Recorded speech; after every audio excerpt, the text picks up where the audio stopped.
In this video, we are once again talking about Disneyland Forward because there is so much to talk about with Disneyland Forward. But more specifically, in this video, we are going to react to Dave from Fresh Baked. We are going to talk about his video. We're going to watch it, break it down along the way. He did a fantastic video the other day on this. Up next on OG55 with Mr. Michael Webba and the Italiano.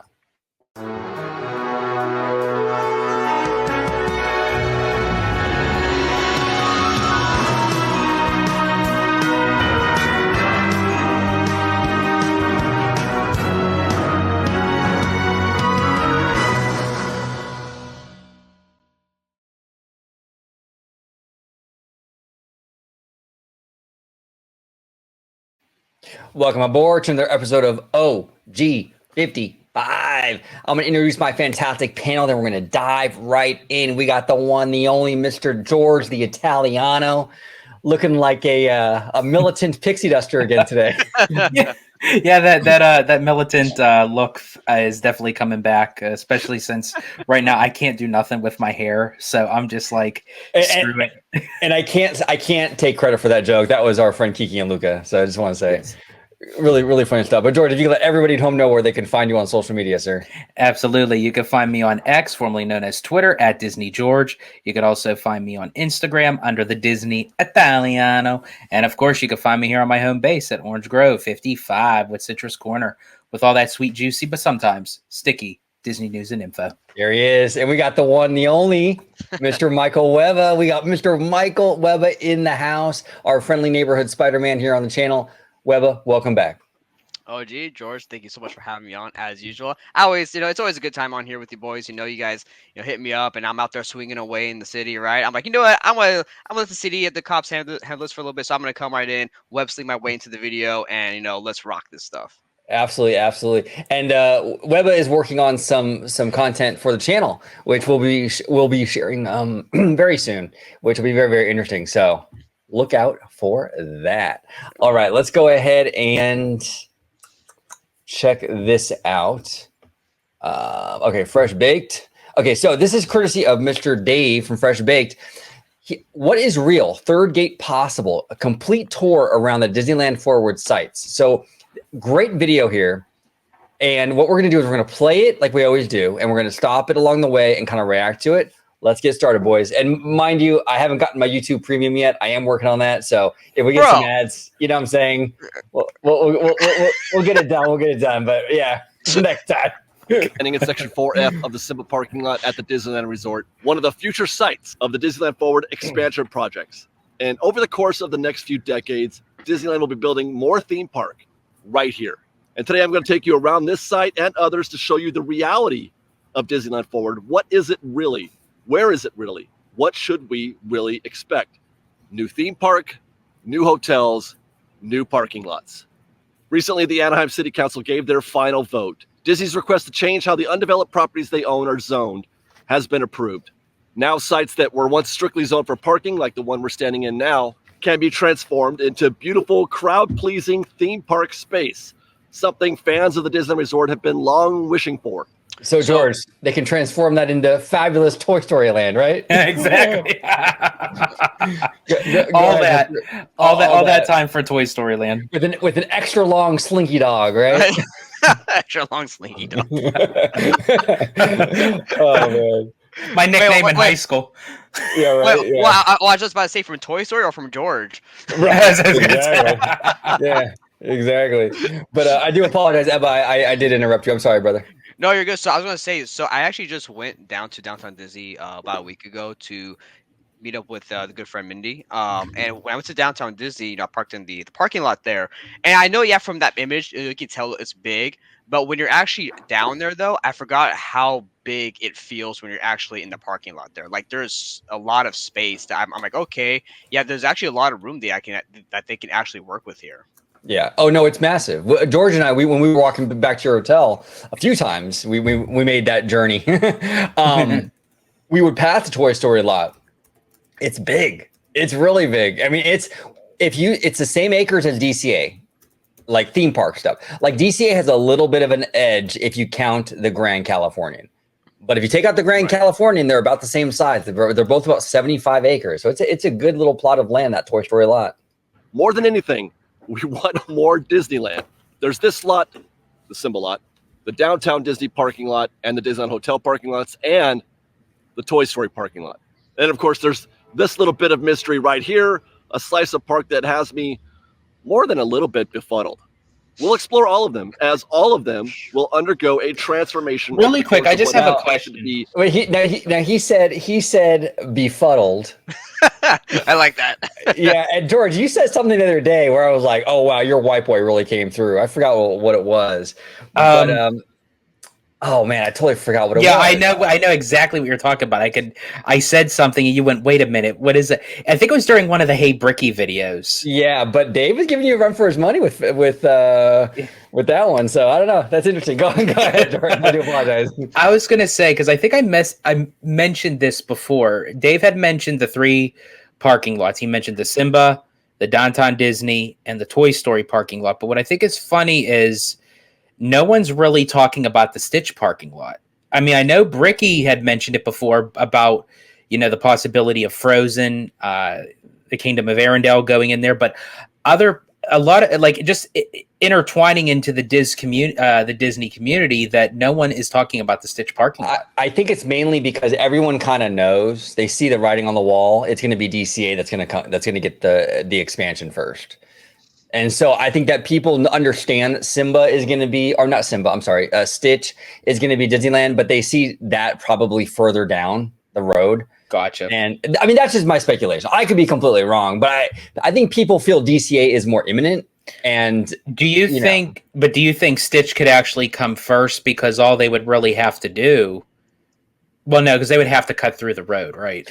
They have to build that bridge, but yeah, if they do Disneyland first, I'll be pissed, man. I love Disneyland, but it's time. DCA really needs some love right now. We can't wait another decade to give DCA something new. It has to get a big e-ticket or something right now, because really it's only Radiator Springs Racers that's holding that whole park up right now. I mean, there's nothing else e-ticket wise. Well, and that's why the line's always so long, because there's no other attraction to pull the crowds to. Exactly. The next 4 decades. And now that the vote is in, we can finally start to let our imaginations fly a little bit. And we're going to start right here at the Simba parking lot. Today, this lot is used primarily for those guests who are trying to visit downtown Disney, and for cast members who are working at, let's say, DCA or in one of the hotels or in downtown Disney itself. Are you looking for a there we go for your home? There we go. I got the first premium, dude. But we do have concept art will help us visualize what this space will be. And we'll start by getting our bearings in terms of what is real in that concept art and what is concept. For example, that's the Pixar Place Hotel in the concept art, and it'll help us define the boundaries for what's going to happen in this lot, in the Simba lot. That's the Disneyland Hotel. That's the Pixar Palace parking structure, and there's the monorail. So anything else that is bright and colorful, but also kind of vague and undefined, besides those spaces, that's future theme park. Our first boundary is here at the Pixar Place Hotel to your left there. That is Disneyland Drive. That and Catella make up the first corner of the future lot of this particular section. The DCA, what is assumed to be the DCA expansion side of that lot. It'll run across, the length of Disneyland Drive and then connect over there with Catella Avenue. Where I'm standing right now is approximately the lower left area, the lower left space of that big show building that runs alongside Catella or alongside Disneyland Drive. And it is. So when we looked at this map before, I actually didn't realize this until he just now kind of pointed it out. Because when OJ, I think you got cut off. Me and George were talking about all the pathways going into this, but I didn't realize that there was an actual show building here, because we're talking about how do you cover the transition of the bridge extending DCA out into the parking lot. Well, it looks like right here something will be like this huge type of show building, right? Because you have Disneyland Drive, and then you got this big show building that I don't know could maybe be like this immersive thing you go through. Probably it could be, and it looks like the bridge that goes across has lined with pretty heavy foliage and stuff. Exactly. So we'll see. It kind of looks like a two-way building, because if you look at it during the direction that you're walking towards the expansion pad, you see the show building side. But if you actually look behind it, you can see the the foliage and the trees and everything that kind of looks like a front facade based off of like whatever that's supposed to be for like a major attraction. Yeah, and it's interesting too. A lot of people when they saw this art, and again, take this art with a massive grain of salt because this was really not official art. This was more about selling the rezoning to the city. So, but it is interesting though, just to point out that when initially this got released, a lot of people were saying this was Peter Pan. This was Neverland, you know. But if you look at that little mountain or little island, it's more natural looking than Neverland. Neverland, if you look at what they have over at Disney Sea, it's very green and very cartoony, right? Mm-hmm. This is more realistic rock work. So I'm guessing, if I were to guess, this is more indicative of like the Pandora stuff that we were. And you're right. I see actually more water than anything. It's a lot of water and natural looking rock work. It doesn't look like cartoony at all. So yeah, interesting. It's pretty much the length of this stretch all the way over to the Pixar Place Hotel.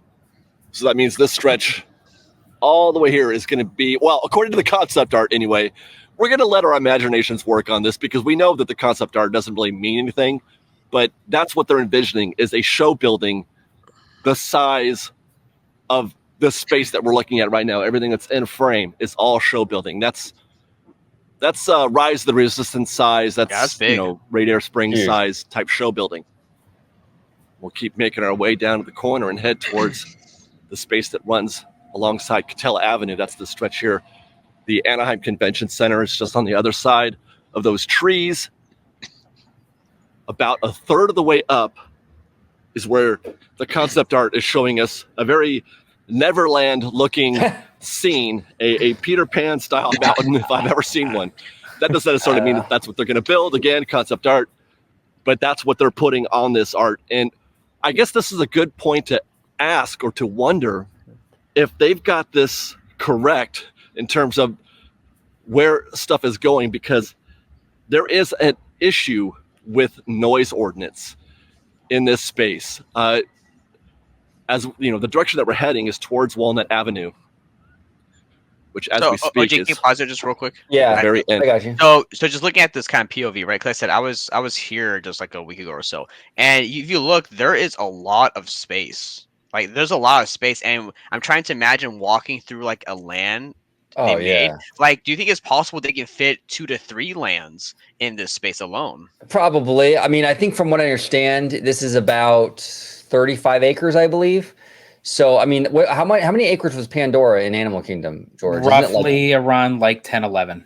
Yeah, so you could fit like maybe 2, maybe 3 of those in here, technically, give or take, Another thing that I want to point out is he's talking about the ordinances and stuff, he gets into it more, but the Disneyland Forward, when they were doing those little pop-up things all over the city, they mentioned that. And I believe this was part of it, where the stuff facing the residential areas are going to be show buildings and stuff like that, not open air attractions. So, for example, something like Mickey and Minnie's Runaway Railway would be towards the Walnut Street side of the property, So that's going to help with the sound and everything. So that was mentioned in some of these pop-ups, I believe. You know what I think is very funny? That people that actually bought these houses or rented these houses around Disneyland are non-Disney folk. Like, it's like they can't stand them, but yet they buy houses like right next door. Bro, don't move next to Morton's Steakhouse if you don't like beef. You know what I'm saying? It doesn't make any sense to me either, George. I don't understand it. I really don't, brother. Into that stretch there where those palm trees are. On the other side of those trees are apartment buildings, residential. There is Walnut and Catella, and where Walnut will now start to run this length, and those trees, etc., there define that boundary. We've mentioned in previous videos that the city of Anaheim requires a minimum amount of distance before Disney can start constructing theme park in order to create a sound barrier between the residential tracks and the theme park or entertainment tracks, entertainment lots. So I'm not sure where that would be exactly, because it may or may not include Walnut Avenue, but just understand that automatically reduces the size of available space for theme park in this side, which is why I was thinking. I could be wrong, and correct me in the comments if I am, or you gentlemen correct me if I'm wrong, but I could have sworn Disney said it can go right up against it, but the stuff bordering the residentials have to be in an enclosed building. That's what I thought too. In that impact report.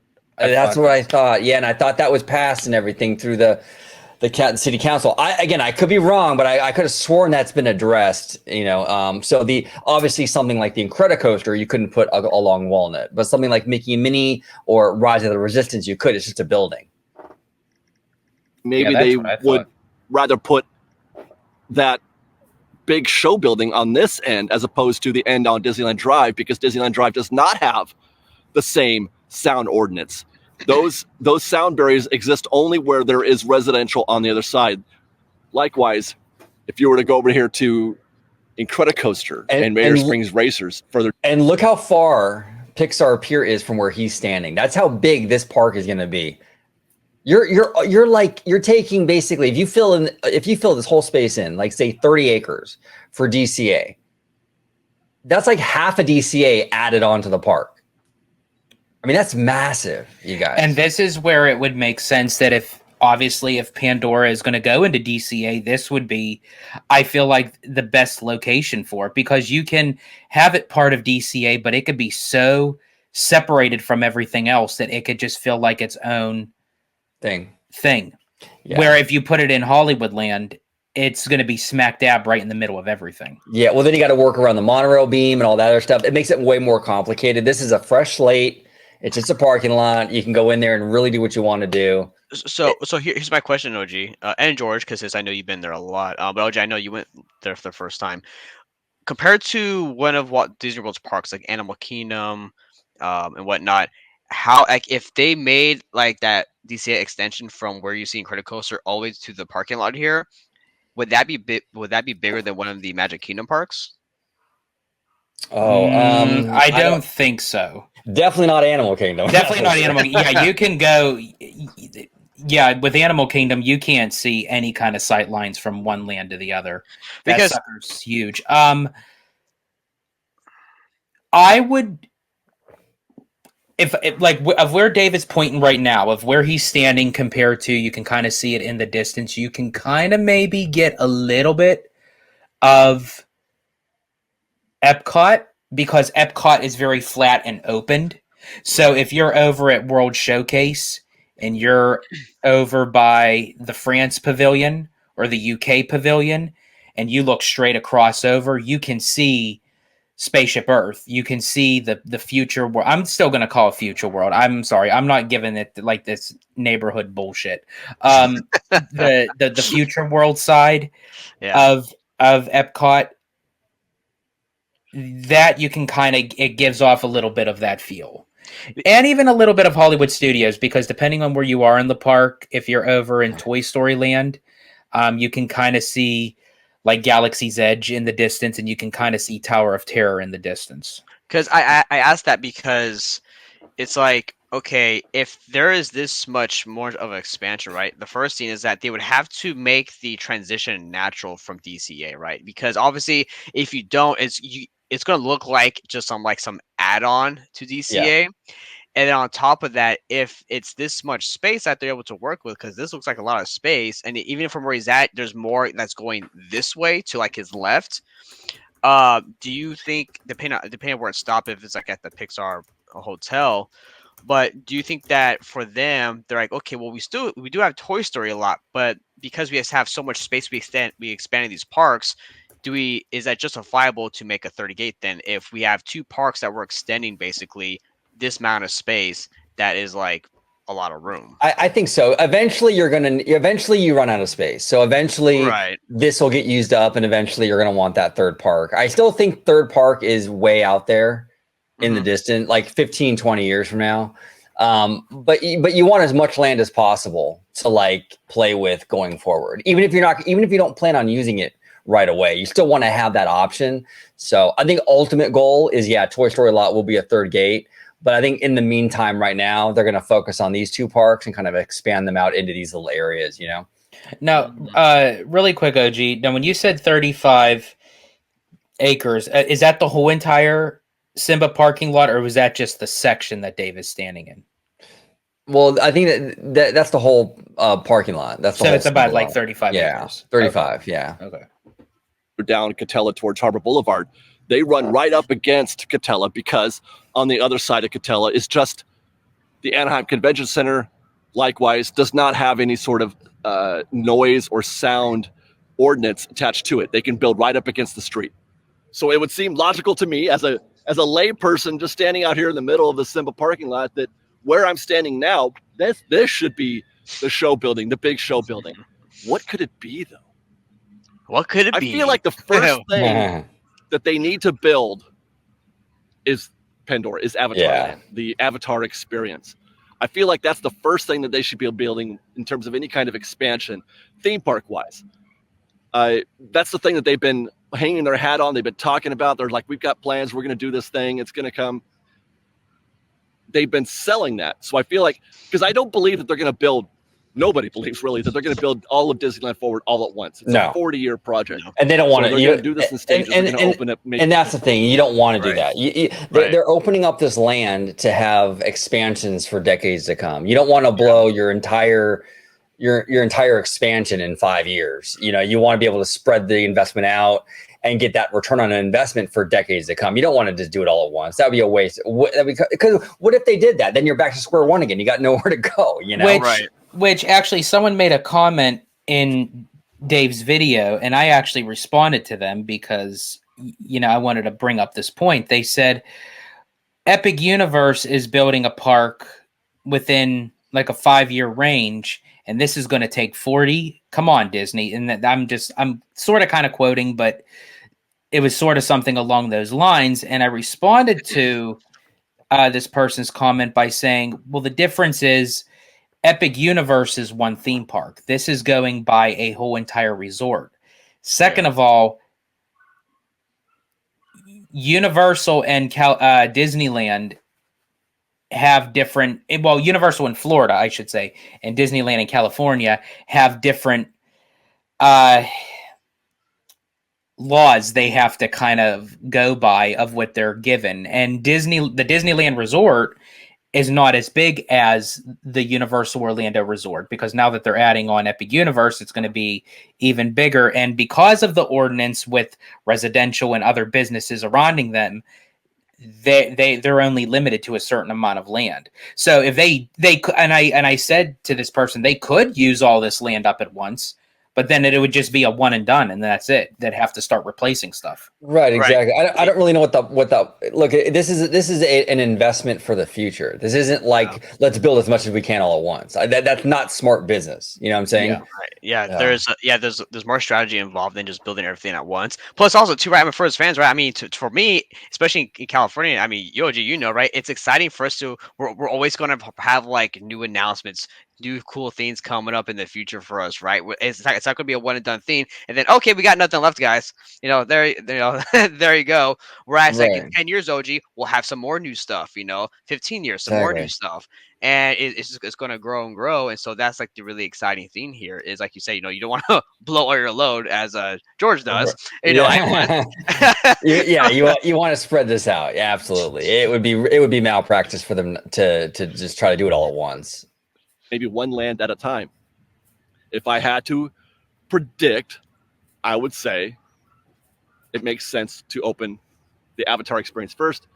And I like the idea of putting it here in Disneyland Forward as opposed to, let's say, converting the Hollywood backlot or Grizzly River or Grizzly Peak, pardon me, because of, well, a myriad of other issues, but just simply it's the easiest, cleanest way to build a really good land as opposed to trying to reshape an existing land. Mm-hmm. I don't like those ideas very much.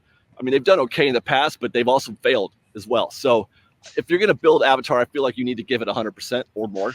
Well, OG, can you pause right as there? Such, I would like a nice, clean, fresh. I know we talked a lot about like Zootopia going in like the Hollywood area and whatnot, right? Which to me would be fine, but I think any new like highly advanced technological storytelling, advancements of like new lands and stuff, I think would really benefit. Preferably probably as a built from the ground up thing, right? Now, like I said, it was if they redid Hollywoodland and made it all Zootopia, I'd be cool with that too, because I'm sure it would look fantastic. But I think if you have playing ground that you're able to then play with all together without having to like maneuver everything around, it'll probably be easier for the Walt Disney Imagineers to be able to get that built up, because now they can like, oh, I want this here, I want this here, without having to think about, okay, this is here, we have this much space, how can we move things around, right? Now they have this kind of land to play with. Yeah, exactly. The biggest challenge for this Pandora project, in my opinion, is just figuring a way to make it make sense inside DCA. Like, why is Pandora inside this park? They have to justify it somehow. Even if it's a thin justification, at least something. You know what I'm saying? Now we'll see. We'll see how they handle it. I don't know. See, Start right here in the Simba parking lot. So while we're here getting a fairly long view of the entirety of the Simba lot, let's talk about what we have available. The Simba lot is actually pretty big, plenty of room to do quite a bit of expansion. 25 acres approximately in total, although I would cut it up into two different sections because the way the Pixar Place Hotel sort of creates a boundary. He's saying it's 25. I could have sworn it was 35. I guess I stand corrected. 25. Wait, so the whole... So it's two areas. So this little area that he's highlighting right now is 7, and then the area before that. So you can't make like a simple rectangle, although nothing at Disneyland is pretty big. Plenty of room to do quite a bit of expansion. So he's saying this whole thing right here is 25 acres. Okay. Yeah, I thought it was 35. Okay, OG. So I'm not like, I'm surprised this doesn't bother you, because I don't have OCD, but this part, the shape of it, the little right part in the corner, I wish that was just cut out. You can make a full square. Oh, me too. Right there, you know what I mean? It goes like this, and I'm like, oh, dude, no, make it a full square. Right. That's the Pixar hotel, which I still stand by. I think the Pixar retheme was a placeholder. I think in 15, 20 years, that hotel will be gone. I could be wrong though, but I can't see that being in the long-term plan for Disneyland Resort. That was done as a short-term fix, I think. Fairly short-term. You know, it's not going away next year, but in 15 years from now, 20 years from now, is it still going to be there? I don't know. I have my doubts. Big time. I will say really quick, depending on what they have placed there. If they do put something that's Pixar related, then I can kind of see it sticking around, because then it would be kind of adjacent to that hotel. If they don't, I mean, I personally would like to see them have another hotel, but moved somewhere else, so it does alleviate more room for them to use. And a Disney built hotel from the ground up, you know? Yeah. See, I don't want to see another Pixar thing, because we already have Pixar Pier. Unless they plan to redo it, OG. Like, I know you want to get rid of that thing, but you know, unless they plan to redo it, like, I personally, I don't want to see another Pixar Place thing. Oh know? yeah, yeah. I don't either. You know, I'm pretty Pixar'd out when it comes to DCA. I think the only exemption that I would say would be really good would be Coco, because I think Coco needs to go into DCA. So Coco, I would be forgiving of that. I actually want Coco in DCA, but outside of Coco, I don't want Toy Story. It's just all that Pixar stuff. There's too much of it in DCA already. You have Cars Land, a whole land dedicated to that franchise. You got Pixar Pier. Do we need another land, another 10 acres or whatever it is in here now too, with more Pixar? Yeah, OG, you know, we can get Lightyear. Yeah, Lightyear land, right? Exactly. So the only Pixar property that I'm cool with in here would be Coco, because I think Coco would just fit beautifully in DCA. 25 acres approximately in total, although I would cut it up into two different sections, because the way the Pixar Place Hotel sort of creates a boundary, and so you can't make like a simple rectangle, although nothing at Disneyland is built in a simple rectangle, I will add, or I will confess. So, but this space that we're looking at, totally about 25 acres in total. This rectangular section right here is about, as I'm looking at my handy dandy notebook, 17 acres. And then section 2, the section that goes towards the Disneyland Hotel and downtown Disney itself, is about 7.5 acres. To put that in perspective, Galaxy's Edge in total is 14 acres. Cars Land is about 10.5 acres. Avengers Campus is about 6.5 acres. All of those in terms of just the actual square footage or the acreage there would fit in here, and then some. You could fit probably two. I would say probably two lands in here, possibly three, depending on how big you make them. Although I will say that it's most likely to the building codes such as that they are. You can't build a land today like you could Fantasyland, let's say, with these tiny little dark rides. You just simply can't. You know what, though? I like, if we're correct about the sound ordinances and about how they have to be really careful about outdoor attractions next to Walnut and stuff like that, I like that. Because it forces Disney to create immersive experiences, and it prevents things like Incredicoaster being built on this property. You know what I'm saying? Love that. So it forces you to put it in a box and theme it. You can't just build it. And that was one of my big criticisms with Epic Universe. A lot of big giant steel coasters everywhere. You know what I'm saying? I don't want to see any of that. I mean, I don't think we were ever going to really get that, but the sound ordinances prevent a lot of that stuff, which I love that. Chef's kiss. Building codes require much more space provided, for a variety of reasons, but there's a minimum. Take a look at the Little Mermaid, for example. Ariel's Undersea Adventure. That's an example of a modern dark ride size. Raider Springs Racers is a dark ride. Rise of the Resistance is a dark ride. It gives you an idea of the scale of things that are being built today. So I feel like two lands here is most likely. Probably one extending from the Disneyland Hotel to Catella, and then bump that down a little bit, and then back towards DCA for the second land. So if we're looking at the concept art for what it's worth, we can. And sorry to everybody watching that I keep interrupting, but so yeah, no shit. You know what, George? So he mentions like the size of the show buildings, right? Like how they're really big now, but also Pirates and Haunted Mansion are also really big show buildings too. But the thing is that with those though, right? Those are underground, correct? No. Well, you go underneath the berm, but the actual building is leveled. Yeah, right. Haunted Mansion, you go under the berm. That's why we have the elevator scene. You go under the berm and you travel underneath it, and then there's a show building. But they're not. Yeah, they're not technically the show building themselves, though. They're not underground. Okay. Yeah. Okay. Technically, you can see that they are running this land or this space directly. They're using all of the parking lot space as we're walking forward here towards the Disneyland Hotel. That is the Adventure Tower there in the concept art. They're putting expansion space right up to the end of this lot.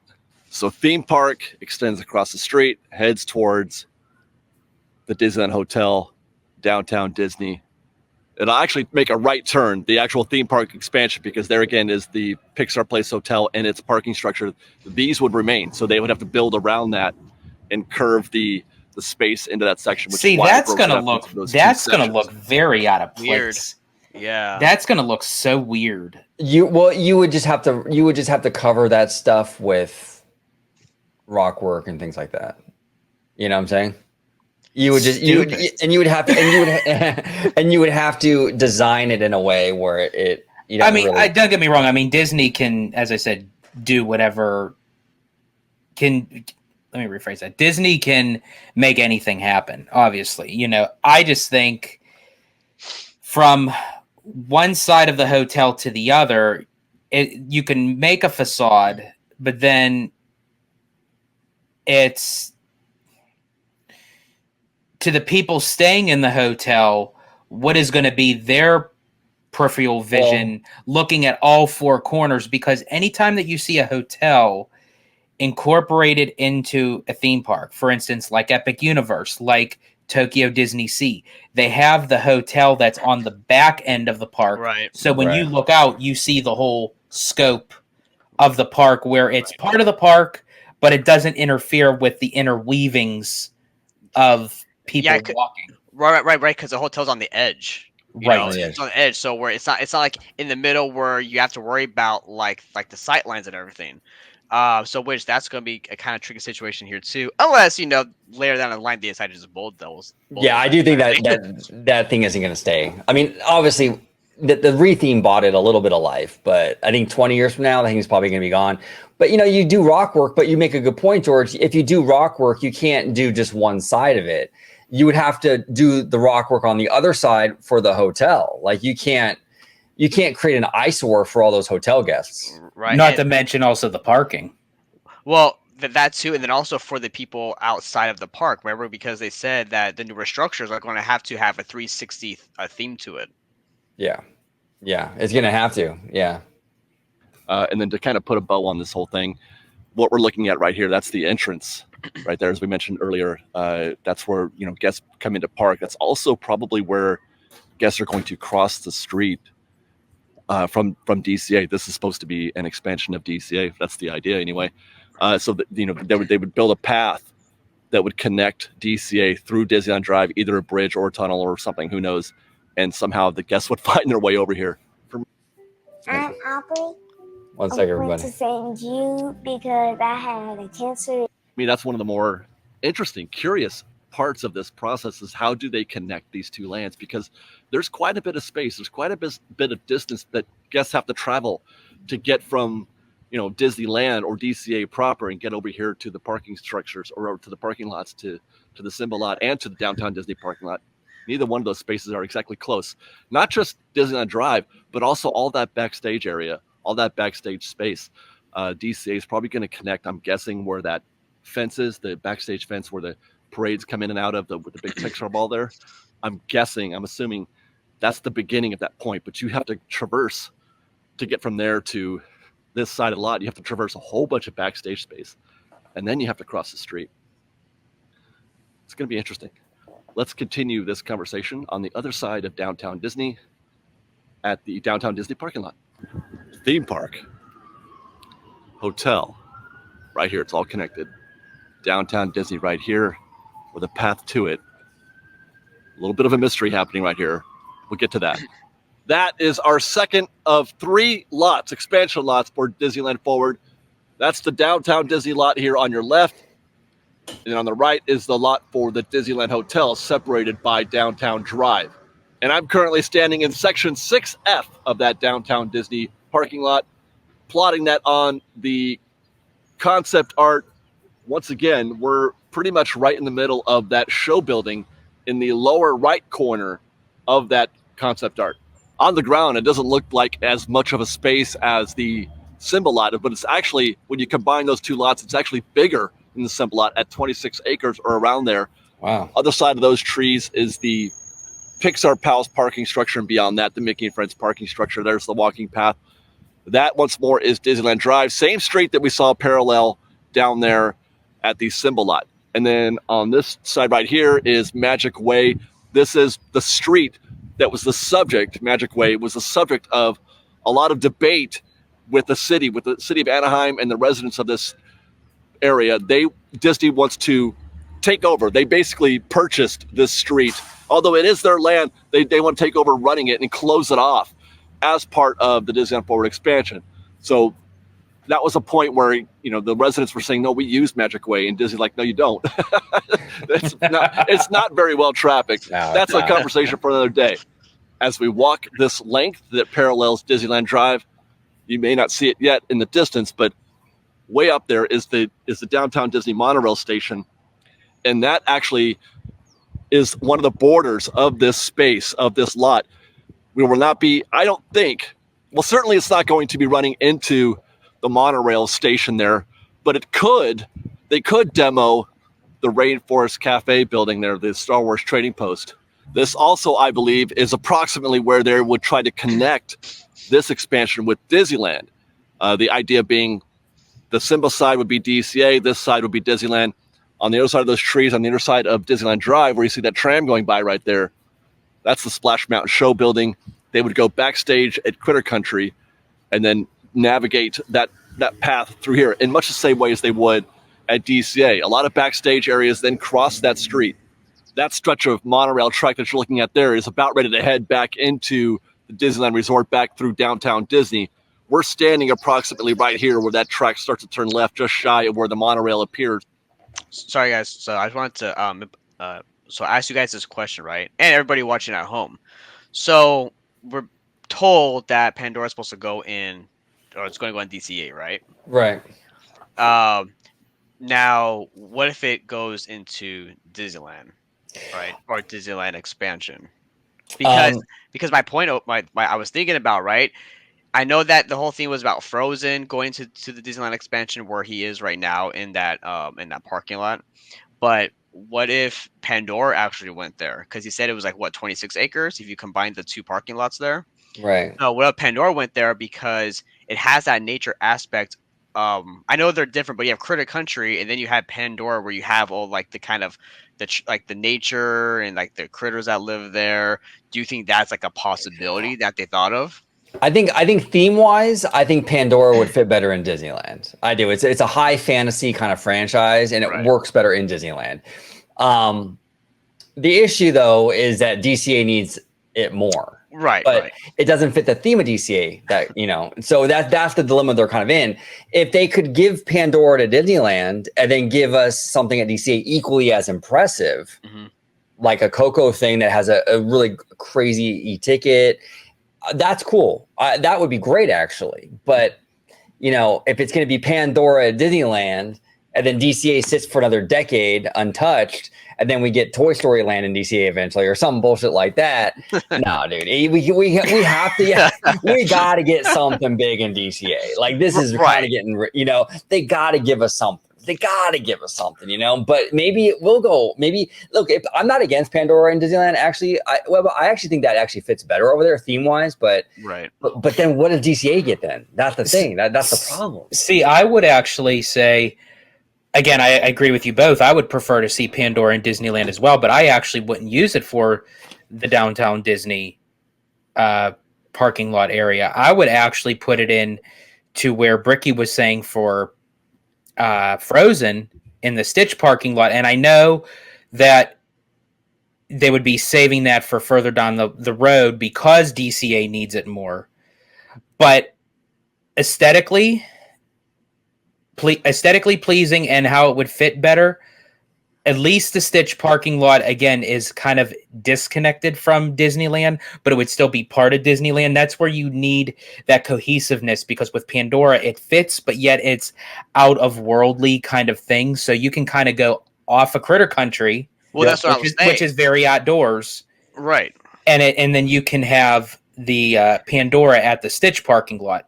I don't think that they would put Pandora in the downtown Disney parking lot, because I feel like that alone would cover up majority of that land for them to use any other kind of IP. It would basically be almost like a one and done. Right. But as far as for In that DCA concept, goes,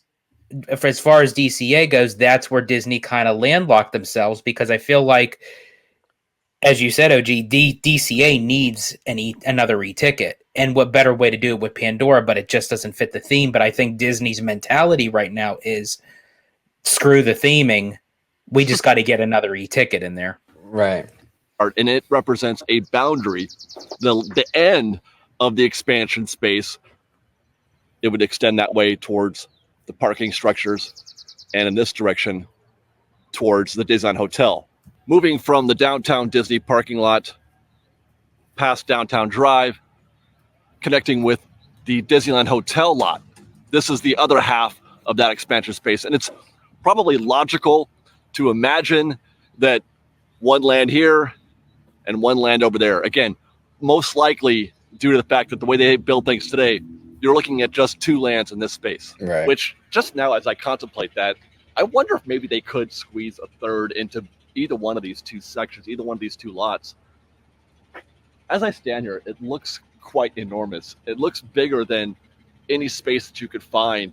Certainly any single land, obviously at Disneyland, but even any two lands. So As I put my eyes on the space that I'm looking at right now, And it's So- gonna feel bigger too when it's a theme park, because right now you can see all ends of it, but when you're in a theme park and you're weaving through little pathways and stuff, it's gonna feel even bigger. Go ahead, Webba.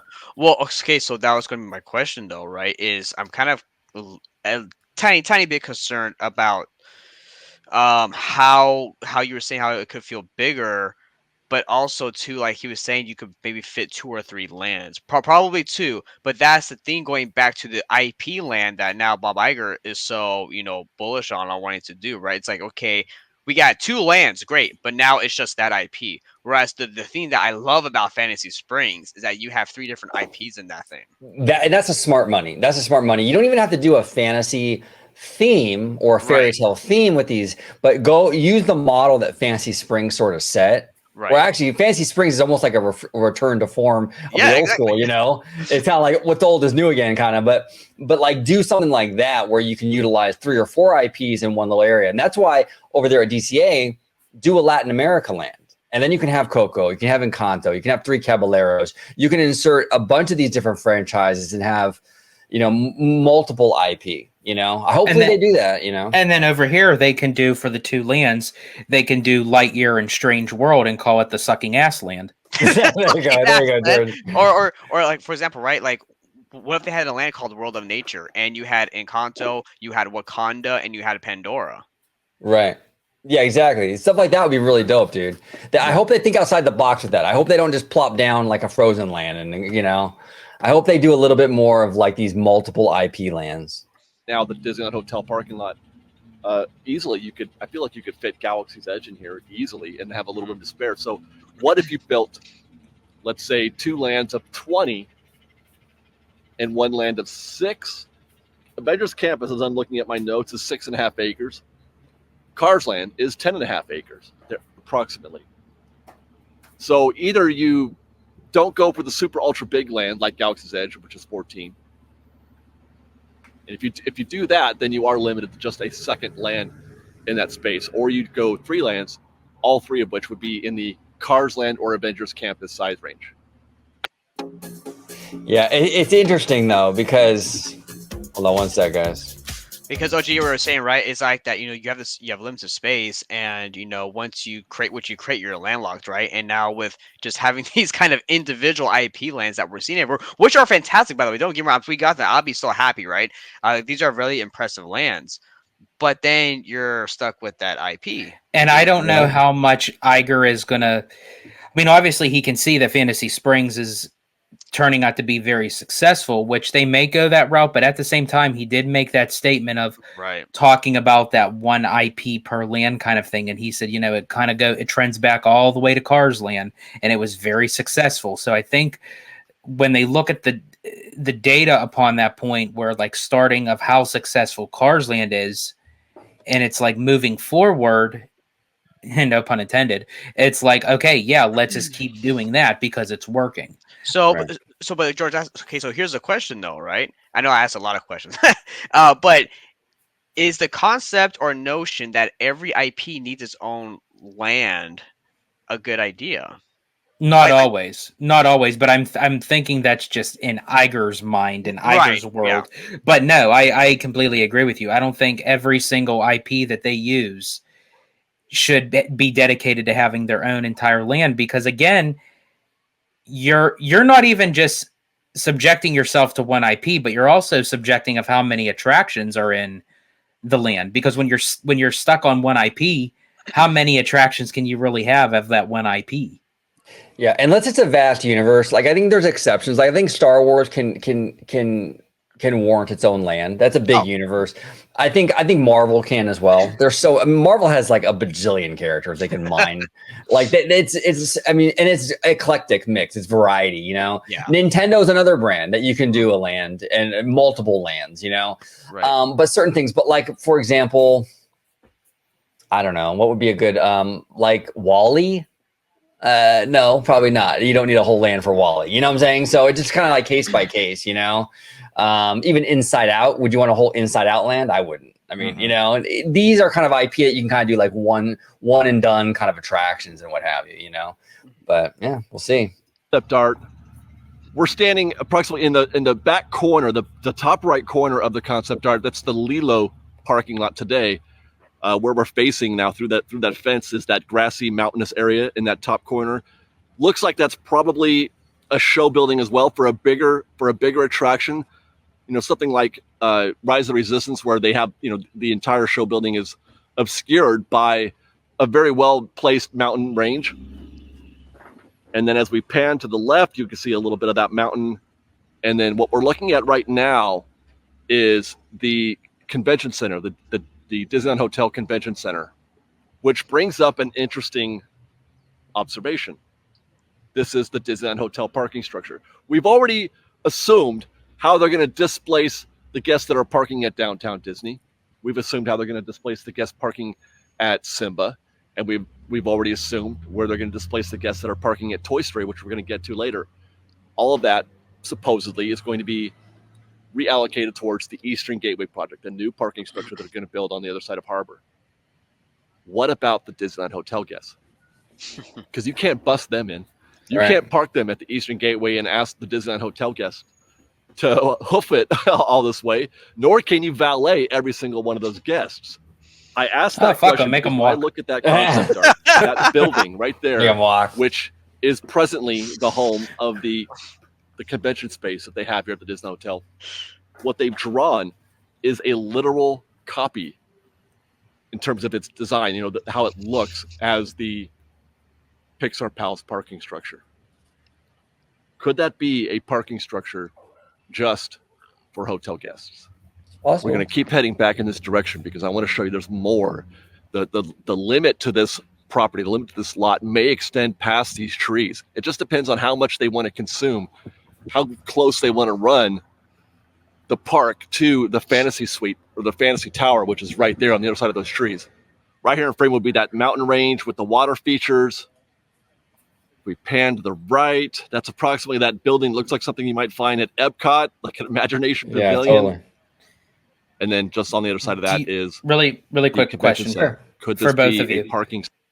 Can you see Disney going like the distance, literally and figuratively, and literally smacking the back end of the theme park, like right up against the hotel for more room? I think they would, because the new trend right now, we're seeing it in Tokyo with their Fancy Springs Hotel. They will figure it in there to make it nice, obviously, because look, Disney's incentivized to make those views look amazing, because you know what happens when you have an amazing view, amazing park view, you can charge more per room. They have every incentive in the world to make those views look incredible. So I think they want to do that. I think that, I could see them absolutely doing something like that, because it means more money for them for those hotels. What do you think, Ebba? Yeah, which I'm not paying for, but but yeah, because so here there's two options, right, OG? And I know we've talked about this. And wait, really quick. Wait, you're not paying for it, so we're not banking on you to book us a room. But you promised, Webba. You promised. What? Hey, you got some good reviews, and I can grab you guys and web slinging us up to the top of the roof. No, I don't want that shit. Oh, come on, it's free. I don't want free. I want a $1,500 room at Disneyland. And this is why too that I've been advocating for them to bulldoze these ugly towers, because then you can build a new tower from the ground up and incorporate it into the theme park, and maybe that's what they will do. We'll have to wait, But I love how you said that, OG. Like you had to throw that in there. You just you didn't say, I wish that they would just bulldoze these towers. You had to throw in that's why they have to bulldoze these ugly towers. I've been saying it for the longest time. These things are so outdated. No matter how much lipstick they put on those pigs, it's never going to look good. Well, because also, right, if you build the theme park, okay, let's say they keep them there and they build a theme park around it, right? Well, if we look at these other parks, right, like a lot of them, like what George was saying, the front of the hotel is facing the park, right? That's these three hotels, these three hotels, you have one that's facing here, two that are facing out this way. They're all facing inwards to each other. So unless you're staying on this side of the building or this side of the building, you're not really getting good views of the park. Well, and what does the hotel look like from inside the park? That's another issue. Oh yeah, exactly. Sightlines again. You gotta have. Mm-hmm. So another issue. Structure. It sure looks like one in this concept art. So again, that brings me to my question about this little parking area here. Would they extend the theme park expansion even into this space? Would they run it right up against the Disneyland Hotel, the Fantasy Tower? They're doing that over on the Simba side, and this concept art isn't really clear about what their plans are, but certainly it's not a parking lot. I'll say that. What we're seeing in that concept art is not a parking lot. Huh. Looks more like just like a walking path. Right. Yeah. Oh, here we go. The buses. The notorious Toy Story parking lot. Actually, I think that's where I'm gonna park when I go. Because that's where I've been parking the last times I've been going is Toy Story. Because it's never Good. If you do, I might hop over there with you and just kind of like scope some things out. Oh yeah, absolutely. Let's do it, George. Let's do it, Italianos. Come Yes. on. Uh-oh. Oh gosh. Okay. Well, because Factor so provides balance his when it made his simple. comment about the hotel going straight up to the park going straight up to the hotel, wouldn't that be like an issue because all the backstage part of that park you need like a buffer between the park and then the backstage of that? But so if you're putting that all the way up to the hotel, wouldn't that be That was issue? another concern of mine. That well, unless they put the backstage area up against the hotel. But like, wouldn't that be kind of ugly though? Because I'm like envisioning in my head like Unless they make the buildings kind of the same architectural design and color scheme of the hotel. Oh, okay, interesting. Yeah, this is going to take some work, you guys. This is going to take some Imagineering for sure. It's we'll see. Parking lot. That's where we're at next. Lot 3 of the 3 parking lots that are subject to expansion for Disneyland Forward. We're standing presently in section 15B of the Woody section of the lot. This parking lot is so big. They have the Woody section, the Buzz section, the Jesse section, and the Bullseye section. And this space is enormous. So big, in fact, that I can't even get all of it into the frame in this one shot. I would have to go on the other side of that brick wall over there and capture Bullseye George, as well. Bullseye big enough by itself, probably to hold. Look at that, though. That thing is massive. All that's Huge. Woody over there. Buzz Lightyear over yonder. I mean, look at this. Look at all the space right here. That's Buzz. There's Jesse. And then there's the bag check and security. And then on the other side of that is even more space that they don't use. It's not even for parking for guests. It's for cast, etc. Why would you use all on the that other side of that wall, for just like I shopping? mentioned, is Bullseye. That's what I'm saying, bro. This is not going to be a mall. There's no way. You're going to build another downtown Disney in here or Disney Springs? It wouldn't make sense. And I love Disney Springs. I think Disney Springs is amazing, but you don't need this much space for something like that. You know what I'm saying? Go ahead, Webba. I'm sorry. Oh no, say because like back to my comment before, right? Is they have all this space, right? And yeah, I do think they should build a third park here for sure. I mean, I know I had the big proponent for that whole side to be like the third gate over there, right? But if not, Toy Story should be the park or the space they use because, like you guys said, they're never going to have an empty big spot like this ever again. No. And also too, because since it's pretty much just flat land almost, like and it's empty, they can it'll be easier for them to construct what they want to construct instead of having to like move things around really. Yep. Well said. It is an impressive space, so much so that people would say, well, just think of the possibilities. The acreage here, 72 acres approximately, which compares almost exactly to the size of California Adventure. So what does Disney do in their concept art? Disney Springs.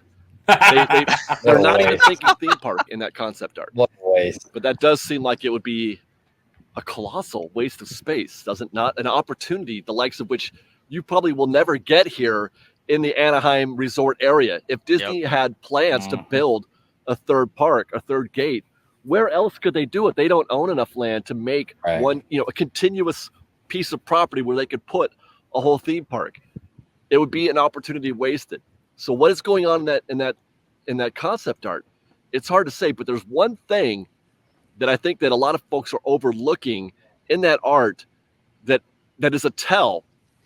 And that is that real quick before we get into this, one approach that Disney might have had with this is they might not have wanted to show their hand to the city and to the residents, because look at the pushback they got just for buying Magic Way, which nobody uses. Let's be honest, right? Look at the amount of pushback. Person after person at that hearing or the city council thing was complaining about them buying that little road. Mm-hmm. Imagine if they put a full-fledged theme park here in this concept art, that backlash they would get. And they wanted to get this approved, so they didn't want to rock the boat. But this is zoned for theme park, though. They can build a theme park here. They can, right? So they didn't want to they didn't want to cause waves. It might be an issue for the residents. Let's just keep that close to the vest. What do you think, George? Absolutely, I completely agree with you, and not even just with what you said about the residents and the businesses side of Anaheim. I'll even go even a step further and even attach the Disney community onto this, because the second that the Disney community finds out 100% this is going to be the third gate, oh, what's it going to be?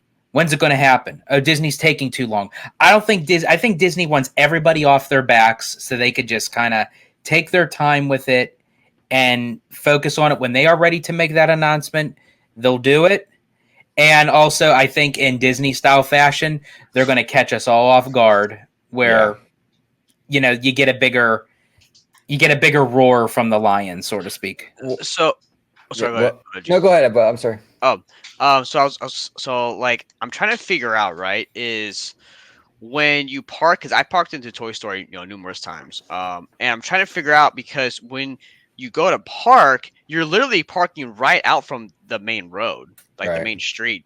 So I'm thinking, okay, if they build a third gate here, are they actually going to have a separate parking area, maybe with the Eastern Gateway project, like where, because they want to utilize all of those, like all as much acre up as possible for the theme park space, that they don't want to waste any type of in-house parking, so to speak. Yeah, right? they'll come up with something like that, because that is easier to find in the local area. You can buy a hotel, bulldoze it, build a parking structure close by or something. Yeah. That's easier to do than coming up with 75 acres somewhere else. You're not going to find that anywhere, So they'll figure that out, I think. I mean, I think they'll logistically they'll work it, but oh yeah, for sure. It's gonna be a challenge, though. I mean, it's not gonna be easy. None of these things are gonna be easy.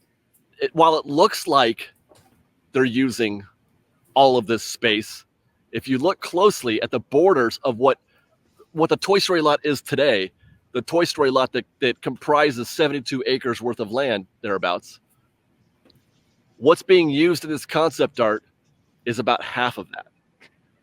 The borders, take a look at the borders compared to the actual usable space, and it's closed in.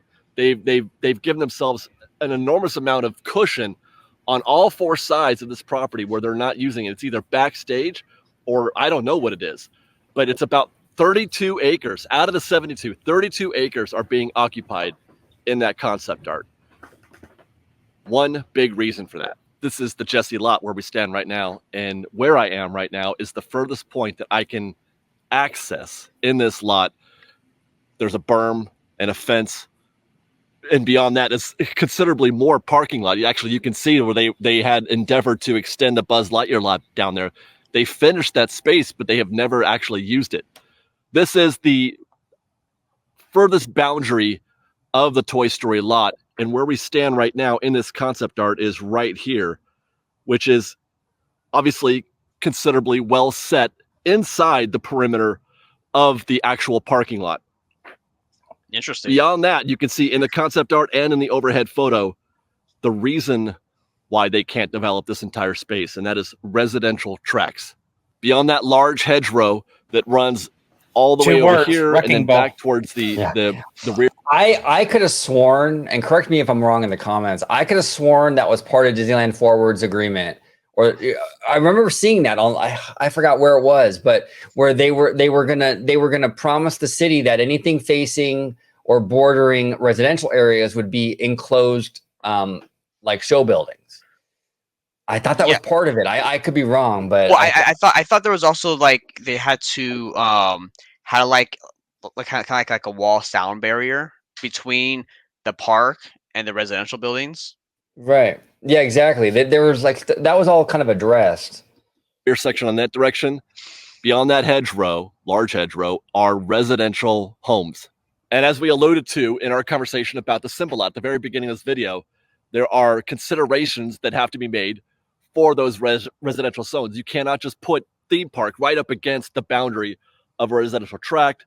City of Anaheim has, sound ordinances, noise ordinances that Disney has to respect. So there has to be a cushion, a bound, a limit to where they can build theme park.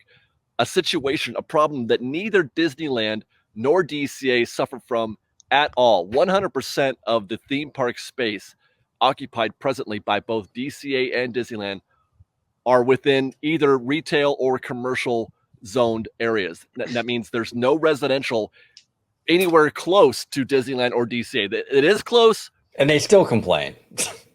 It's like you can't win with, to the Simba parking lot to downtown Disney, but that's why downtown Disney and the parking structures and all that and the hotels are zoned differently than for theme park.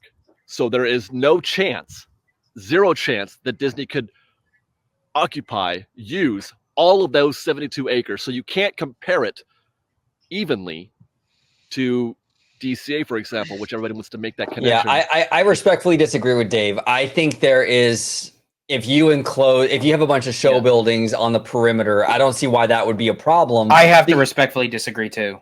Yeah.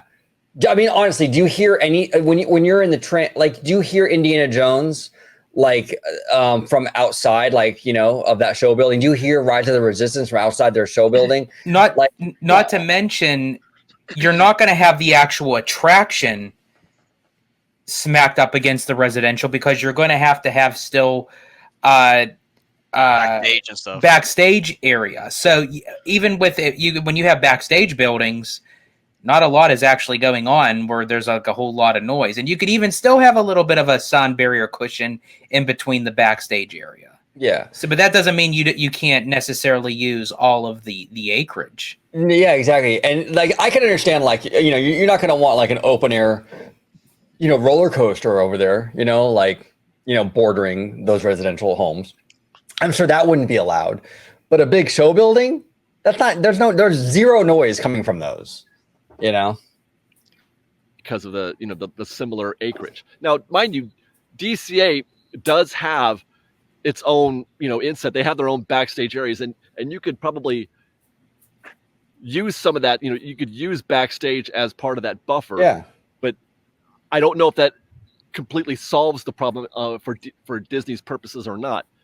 The way I drew this one, I said this is approximately, I'm guessing, I'm a layperson, I don't really know, how things get, what the limits are, but I'm figuring maybe 50 acres of developable space, which is beyond the 32 that are being used in that concept art for the hotel.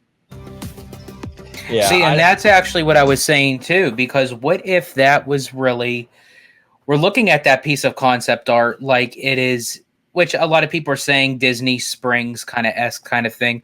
But what if that's actually a hotel resort, that could basically be put in,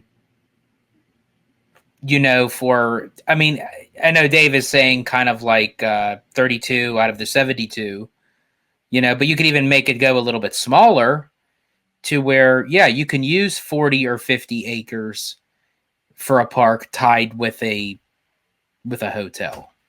You could. I mean, technically you could. Yeah, absolutely. And we don't know what other moves Disney's going to make in like some of these other surrounding areas that they can buy up or that they already bought up, that they can sort of, add to this. We don't know what that is, so. Well, right. And also, OG, to your point too, right? Because if they're looking at building the third gate later down the line, right? Because right now they just got approved for Disneyland Forward, right? Which they fought tooth and nail for this thing, right? So if they're looking at to build a third park there, and they're like, well, we do eventually want to bulldoze some of this like surrounding residential area and have ownership of it to have an actual bigger third park.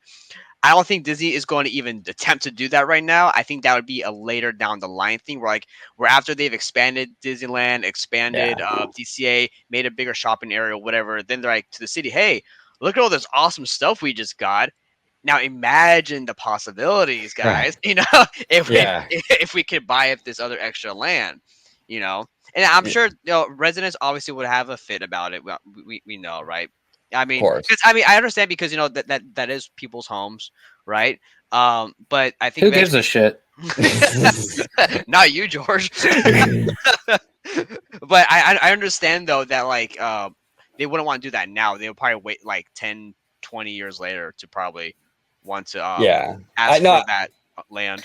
And that's why they're doing. Yeah, I agree too. I think that's where the 40 years is coming in. I think Disney is kind of slowly integrating themselves into the city of Anaheim, so to speak, and kind of just like playing ball with them, and so to speak, like saying, hey, we'll give, this amount for for the parks, and this amount for housing, and this and all that kind of, and it was a smart move on Disney's part as being a business, because then once they keep their word down the road, as you're saying, Mike, you don't know, it's like after so long, there may be like apartment complexes that just might close down, just, And just can because snatch that up. they can snatch it up. There may be some businesses that may want to sell, there may be some hotels on the Harbor Boulevard area or Catella that may want to, you don't know. And then of course there's the infamous garden walk.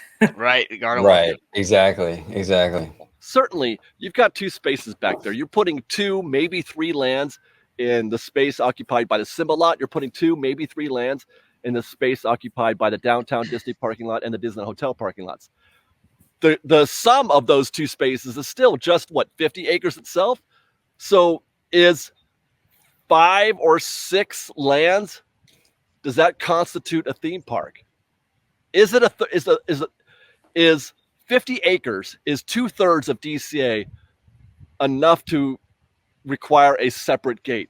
It's a very good question, and it's something that is worth considering. And it's probably why Disney, they're going to take this space and they're going to put a hotel here. Let's talk about that. Actually, let's talk about what we can see in that concept art. So real because quick, it's not real clear. So what he was saying about like the 2/3 or like for the IP space, right? Again, it goes back to my kind of point is you have a smaller acreage a little bit than DCA, and then you're going to fill it with probably 3 to 4 IP lands, right? So at that point, though, do you then have or maybe Disney by that time, because who knows, they might have that type of return to general theme areas where you can have multiple IPs in it instead of making a whole land out of everything. Yeah, they're gonna have to figure that out, because if they're gonna be working with a smaller piece of land, let's say they go Dave's route, if 50 acres, you know what I'm saying, you're gonna want to pack as much IP in there as you can. I think honestly, this kind of piece of concept art, I think this is just Disney kind of giving like a rough ballpoint. I think they would still use more acreage than 50.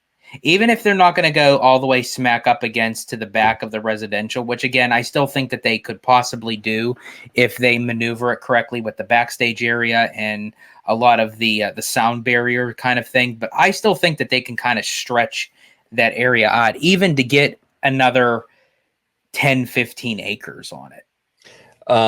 So not, let me see. I'm trying to see how many acres Knott's Berry Farm is, because I think it was about. I'll look into it, but yeah, I think it was about a DCA size, maybe a little smaller, but. But what you're seeing here is what basically they call a ground scraper, as far as hotels go. They're skyscrapers; they build them up. Ground scrapers they build out. Grand Californian is a groundscaper. Probably retail of some kind, probably something like Downtown Disney. Okay, so Knott's Berry Farm is 57 acres. Okay. The whole park is 57 acres? Yeah, Knott's Berry Farm is 57 acres. Now, so I haven't been there in years, like years.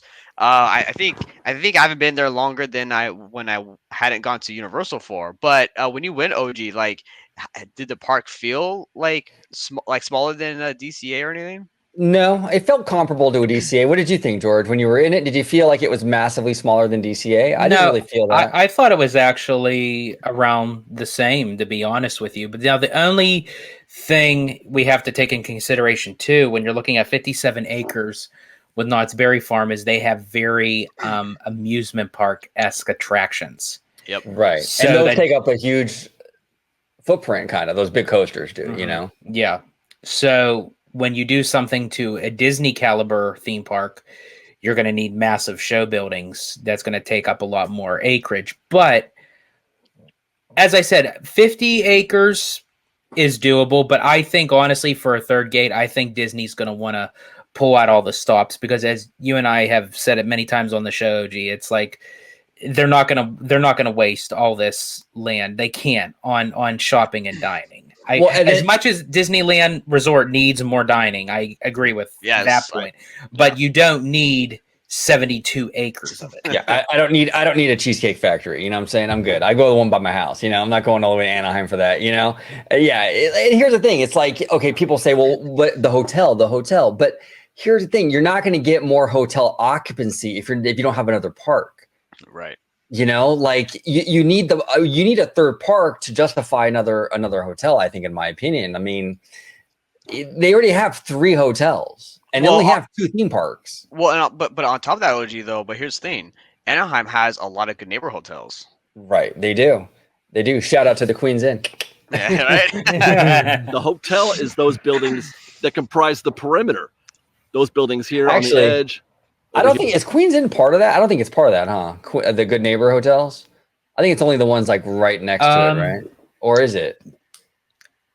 I don't know because they have a lot of those like stand-up Disney ads and stuff. Yeah, right? So it may fall on that border. Like Carriage Inn, may, I know the Best Western, Howard Johnson, I think does. Yeah. But like the bigger heavy hitters is like the Candy Cane, what is it? Candy Cane Lane Inn, Tropicana, Cortona, Portofino. Yeah. Here on this top part of the lot here as well.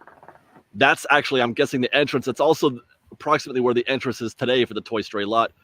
But take, for example, this building right here. That's going to be backstage, not a hotel, not a visible property or a piece of space that guests can visit, but it is Toy Story lot. Same for this big building back here. So all that space back there is not being occupied, not being used, even though it is technically Toy Story lot. They're creating an enormous buffer between even the commercial sides of this lot and the actual concept art, the actual developed area. This might make things a little more clear. We're standing right now in the Buzz Lightyear lot. There's the entrance right here. There's the hotel that's on Harbor Boulevard right next to it. That's this building right there in this concept art. So it's not even anywhere near a developed space in that concept art. Right now.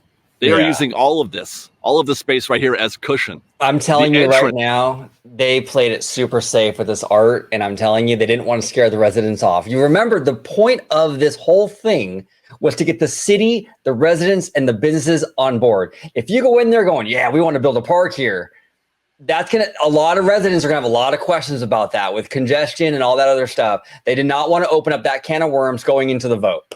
Yeah.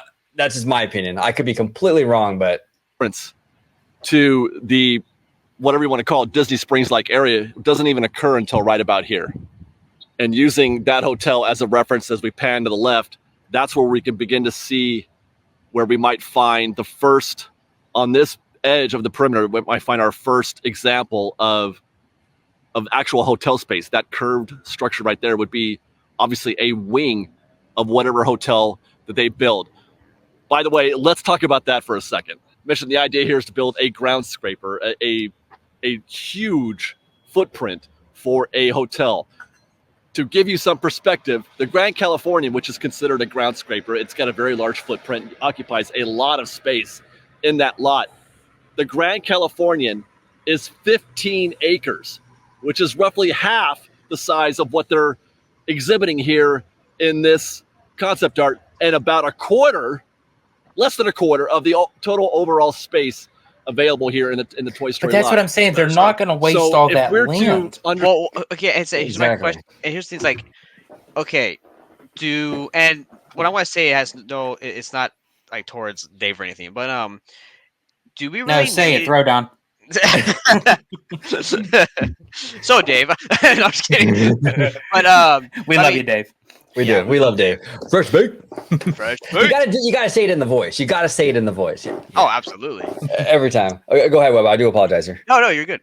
So like, do we really need though a hotel in this like apparent third park, because like I said, because you already have the Disneyland hotels, and then you have the Pixar hotel, whenever that crap's gonna go, and then and then we have all the Good Neighbor hotels, like I said, right? And the Good Neighbor hotels are good for people who don't want to spend a lot of that money on the Disneyland hotels, because even for me, like those Disneyland hotels are expensive. I'm not gonna stay in those because they're just, to my opinion, they're not worth the price. Yeah. And I agree with you, but we're thinking of our mindset because we're just poor ass Fans. white boys, but, so if you think of Disney's mindset, they're going to want to bang for their buck and bring in that cash flow. So to them, in their mind, another hotel is okay. This is another hotel that can fill up with occupancy. That's going to bring us money. Yeah, but here's the thing. He just said the Grand Cali is 15 acres. You can find something nearby that's 15 acres and build it there, and have it be the hotel for this park. Easier than it will be to find 75 acres in this area. You know what I'm saying? It's like that. Do you want to waste 15 acres? Like this limited plot of land you have, do you want to waste 15 acres on that? And again, you just go outside of Toy Story, there's like hotels everywhere.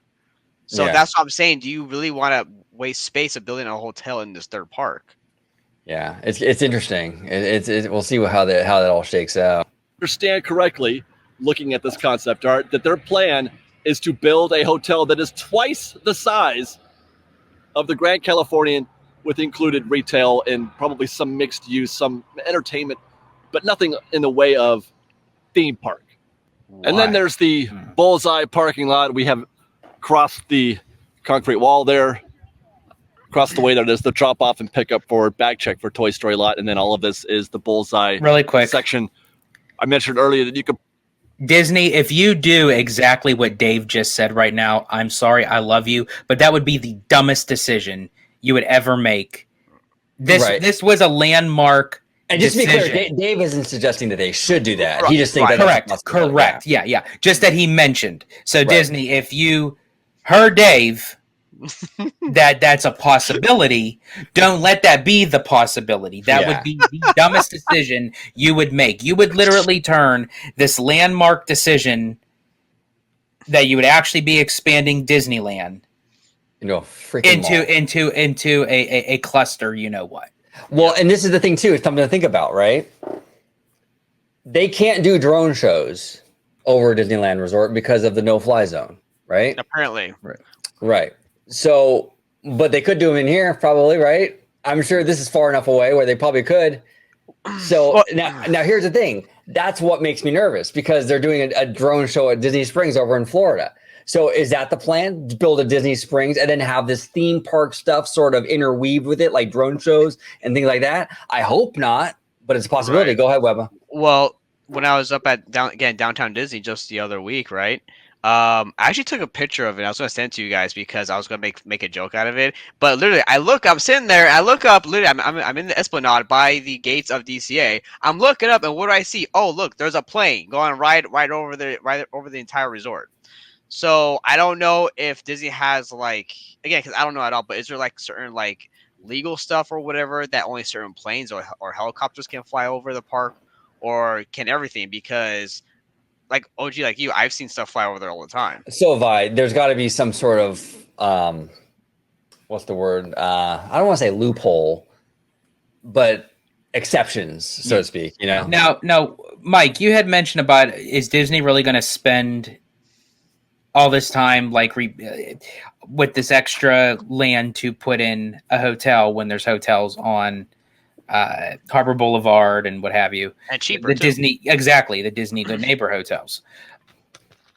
To offset that, what if Disney was to put in a hotel in this area, maybe not as big or bigger than the Grand Cali, but just enough that could still fit into theme park space, but then remove the Pixar Place Hotel, which alleviates more land over there. So it's basically like a yin and yang, sort of speak. So you alleviate room over by the Simba parking lot that runs into the Pixar Place Hotel, but you're going to demolish that hotel and then put it in here. So then I guess it depends on what you want more, right? Do you want more room for current park expansion, or do you want to have a new space for as much as possible for a new third gate. Yeah, I think they want a third gate, and I think they also want a hotel, because I think you need the third gate to justify another hotel. How they're going to work that into this, I don't know. It's going to be a challenge, but Unless the only spot where a good spot where I think a hotel will go is, I mean, we're not here now, but on the map of Toy Story, right. the part where because it's a square, but then the part where it goes like that to like that little square section, and then it's by like the residentials.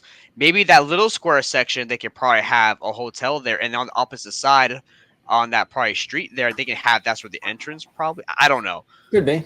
But because that little section back there is like it's kind of tucked away, like the hotel's tucked away, and the hotel can face out this way, looking down, like looking at like throughout the park.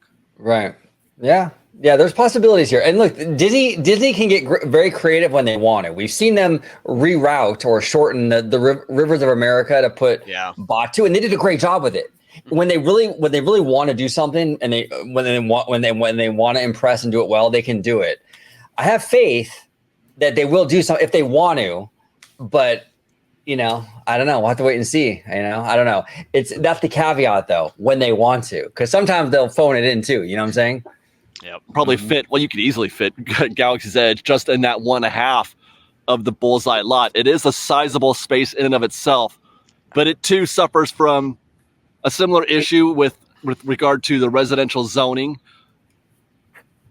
Just on the other side of that lot right there, on the other side of that hedgerow, that's Hastur Street, and right over there is more residential zoning. In fact, if you look at the overhead, there is the lot that I'm standing in right now. Yeah, so see where it says you are here, and that kind of straight up part. Right. Maybe it could either be there or in the part where it says you are here to the left, because they're both like in corners there. Maybe you can have the hotel. And that's a very odd shaped space to have theme parks. That feels more hotelish. Right. Definitely. Yes. Absolutely. Now, compare that to what we see in the concept art, and it's not on stage, it's backstage. It's, it looks to me just like what we saw at the Disneyland Hotel site where the convention center is. That looks to me every bit like a parking structure. Yeah. It looks like a parking structure to me, which again would make sense. Where else are you going to park those cars? Are you going to send them to the Eastern Gateway, which is something that we'll get to later, but it's nowhere near here. The Eastern Gateway is not close to or adjacent to this lot. So you have to park those hotel guests somewhere, and you can't do it at the Eastern Gateway. So it could be that I'm standing actually in a future parking lot. Again, that reduces the available size. You cannot put any theme park in the space that I'm standing in right now, according to the concept art. No matter where you are, you have a place. And this is the thing, I would be very careful about, just with Disney in general, when you say they can't put it here, they can't put there, we've seen them move heaven and earth to put the IPs that they want to put in there. But like I said, with Galaxy's Edge, Mickey and Minnie, they can get creative when they want to get creative. You know what I'm saying? So I don't disagree with him according to the art. It is according to the art, but I wouldn't completely write off certain things just because, you know what I'm saying? If you're going by the art rendering, it makes sense. Right. But if you look at the bigger picture, that this is just a placeholder, so to speak, of what Disney is thinking about doing, just to kind of give, because you have to think, as you said, OG, all this concept art was given to the businesses, to the residential areas, just so they can get an idea of what Disneyland Forward could look like. And if it's not a theme park, let's just say it's not. Let's just say, okay, it's going to be Disney Springs. Then why did they ask the city to do the 300-foot tall themed structures in the Toy Story lot? What are you going to build for 300 feet that's themed in a freaking mall? Toys R Us. I don't know. I mean, it doesn't make much sense. You know what I'm saying? It doesn't. And also, too, when you look at those color-coded areas, that, as you said, OG, it shows this. They would have the potential, if they wanted to have that combination of theme park and hotel space. Right. And Exactly. also, as we know too, guys, that Disneyland in particular, sorry Walt Disney World, but Disneyland, they're very good at maximizing the space they have. Yeah. They do. Because since they're in a box, literally a box, they can get creative and think outside the box. Yeah, and they do. Yeah. And is it just me, like, of where you pause this? It looks like Dave is about to start singing "No One Fights Like Gaston." Complicated everything with regard to what we thought we knew about the Toy Story lot vis-a-vis its ability, the potential for it to be a third gate. Have I just ruined everything? I sure hope not, because I really want it to be a third gate. But you know what? Let's not even get into the fact that it is not connected in any meaningful way to the Disneyland Resort proper. It's not connected. There is a mile between these two lots. Howard, and like I said before, no, I don't think he killed it at all, because I think there are, look, it's I'm not gonna say it's easy, but there are ways to get around the parking. You can find 10 acres or 6 acres and build a parking structure nearby. Mhm. That's doable. Not saying they have it now, but they can probably finesse that somehow and build a parking structure off this lot in 10, 15 years or 20 years from now. But good luck finding 75 acres somewhere in Anaheim. That's never going to happen again. Well, here's the OG. Going off of that, do you think, because here's the thing, Toy Story is separate from like the main two parks, right? Right. So do you think they'll have a parking structure? Maybe this might be with the Eastern Gateway thing, maybe, where they can connect all these kind of parking structures together, and instead of having to trying to walk down the entire road just to go to the Toy Story parking lot or whatever, you go through these different bridges and parking structures that all connect between both parks. It's possible, yeah. They could do something like that, And I think they're also going to look at what Universal's doing over there in Orlando, because they have a similar situation over there with Epic Universe that we have here with a third park. Yeah. With dedicated bus lanes and stuff like that. So, yeah. And I personally feel like whatever decision they make, whether it's for a third gate or not in this area, this parking lot is going to be much further down the road. Because I feel like once they make that decision, then they're stuck with it. So they're going to really make sure that they have all their eggs in one basket, but all their ducks lined in a row. Shout out to Seymour Doug. That before they make that final decision. So I feel like that they're going to focus on the Simba parking lot, the Downtown Disney parking lot, the Stitch. I'll even say the Stitch parking lot before the Toy Story. Yeah, George, you're right. I think all of that's going to be the focus first before they even touch Toy Story. Yeah, exactly. Where are you going to get the guests, if we're going to call this a third gate, if you're going to be a park hopping? How are you going to get guests from here to Disneyland? I'd want to cross parks for sure, right? That's a resort. That's what you do at resorts. That's what they do at Walt Disney World. It's not easy, but at least it's easy in the sense that they don't have to navigate any. Hold on. Dave said easy twice. Hold on. Oh. There you go. When you say easy, we got to do the easy drop. City-owned property. They own everything in between Epcot and Hollywood Studios and Animal Kingdom and Magic Kingdom. They own all that space. So you just take a bus or a ferry, and it's easy, or a monorail. See, that makes sense. It's not easy to do. You can't just build a people mover or a monorail and connect. No, it's not easy, but that's why I say you use Epic Universe as kind of like what works and what doesn't. Like that's going to open next year. Disney will get a good idea as to what works for them in a similar situation, and maybe will borrow from some of the strategy. Not to say they're going to copy completely, but they'll be like, okay, that worked for them. Okay, that didn't. You know what I'm saying? Yeah. This lot to the Disneyland Resort. It's not that easy. As a matter of fact, it's very, very difficult. You got to do it one more time, OG. You got to do it one more time. Actually, OG, you know what? Actually, very well. Disney and Universal could actually be talking to each other about how Universal is doing this. Absolutely. Because if Bob Iger said like that, they've known for years about Epic Universe. You know, I'm sure Universal knows Disney's plans about all this stuff. That's what I've been saying for all this time, bro. People have like this assumption that Disney and Universal hate each other's guts and everything. They talk, they go to meetings, they go to luncheons, they go to fucking golf tournaments and shit. Of course, bro. Like the three of us went with Theme Park Wizard and Webba, your lovely wife. We went to Universal Studios recently. We did the tram tour. The whole tram tour is like, this Disney property was filmed here and this Disney property was filmed there. They have a working relationship. Yes, I know Bob Iger and Brian Roberts hate each other's guts because they're ego guys. You know what I'm saying? But the companies themselves work together. A lot of the Imagineers go to Universal Creative. A lot of the Universal Creative people come to Disney. They do have a working relationship, absolutely. And I do want to apologize for Dave for the pause. I can't control it, Dave. I'm sorry. And it's for that reason that I am maybe 10 or 20% in on Third Gate, and it is most likely going to be something like what we see in the concept art, some kind of ground scraper. They want it to be more than Grand Californian and retail. They want it to be beyond that, but it can't get all the way to. It would be difficult to get it all the way to theme park. Now, a little bit ago, I mentioned Garden Walk. Or I should say, I mentioned the Eastern Gateway, which is connected by the Garden Walk. You have to go through the Garden Walk to get in. On the other side of that is the Eastern Gateway. Let's take that walk real quick and show you how disconnected these spaces are.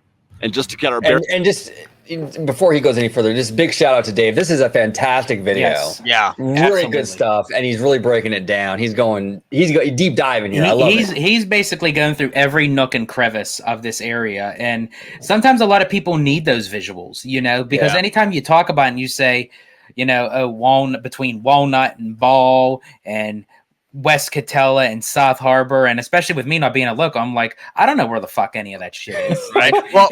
well, here's I guarantee you, if all three of us lived as like close in the Anaheim area, I'm sure all three of us would be down here, like, you know, walking to all these freaking like parking lots and hotel parking lots and whatever, you know, looking at all this. Although I will say, when I do eventually become a resident of OC, I will be walking all this, you know, so it's like. Yeah, well, it's funny, George. I don't know. You were talking about all these crevices and you're between a ball and walnut. I'm like, what is George over here talking about? Before we turn around, this is the Bullseye parking lot. On the other side of those trees is bag check for the Toy Story buses, and then it's Woody over here, Jesse over there. Right. So we turn around, and right behind us is Catella Avenue. If you've ever parked at the Toy Story lot in the Bullseye parking lot, you've probably made this walk before. It's the way I go when I'm parking at at Bullseye, and I want to walk it in. You head out here. Catella is right down the way. Walk. You've got a whole city street here, 6 lanes of traffic, not owned by Disney, separating us from the Eastern Gateway. Normally, you could take this walk down Catella and make a right on Harbor to go to the park. We're going to cut through the Garden Walk to show you just how big a space this is and talk a minute while we're here about Garden Walk and its potential as a place for Disney to expand. It has been a subject. Me and my buddy Ryan, shout out to Ryan. We were walking through this because we parked in the Toy Story lot, right? And the tram line was crazy that night. You know, we stayed for Wondrous Journeys. So we're walking from the resort to Toy Story, and we go through Garden Walk. And it was like, I think it was like a Saturday night or something. And it looked like that scene from Fast and Furious with all the club chicks, you know, like supercharged. I mean, it was like, oh, okay, all right. Picked up conversation for a long time. Was Dom hanging off a helicopter? People have said, yeah, right. He was like,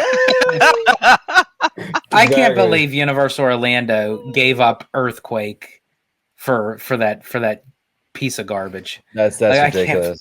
And it makes more sense in Orlando because not a lot of people in Florida know what an earthquake feels like. Out here in California, we get them all the fucking time. Yeah. So why do we need an earthquake right out here? You know? Why doesn't Disney just buy the Garden Walk? Well, they have had opportunities to do that.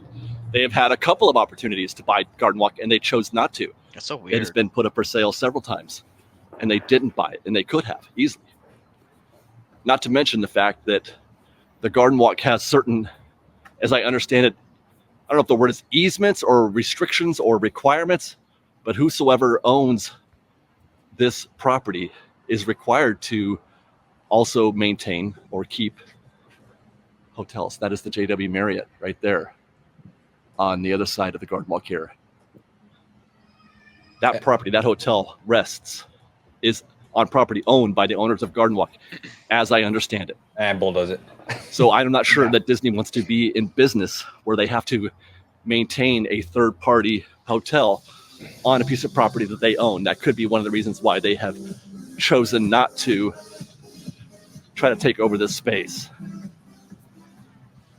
And it's a shame, too, that Disney can't or won't purchase this property, because it is one of the saddest places, one of the saddest slices of real estate, of retail space. It's a fully functioning.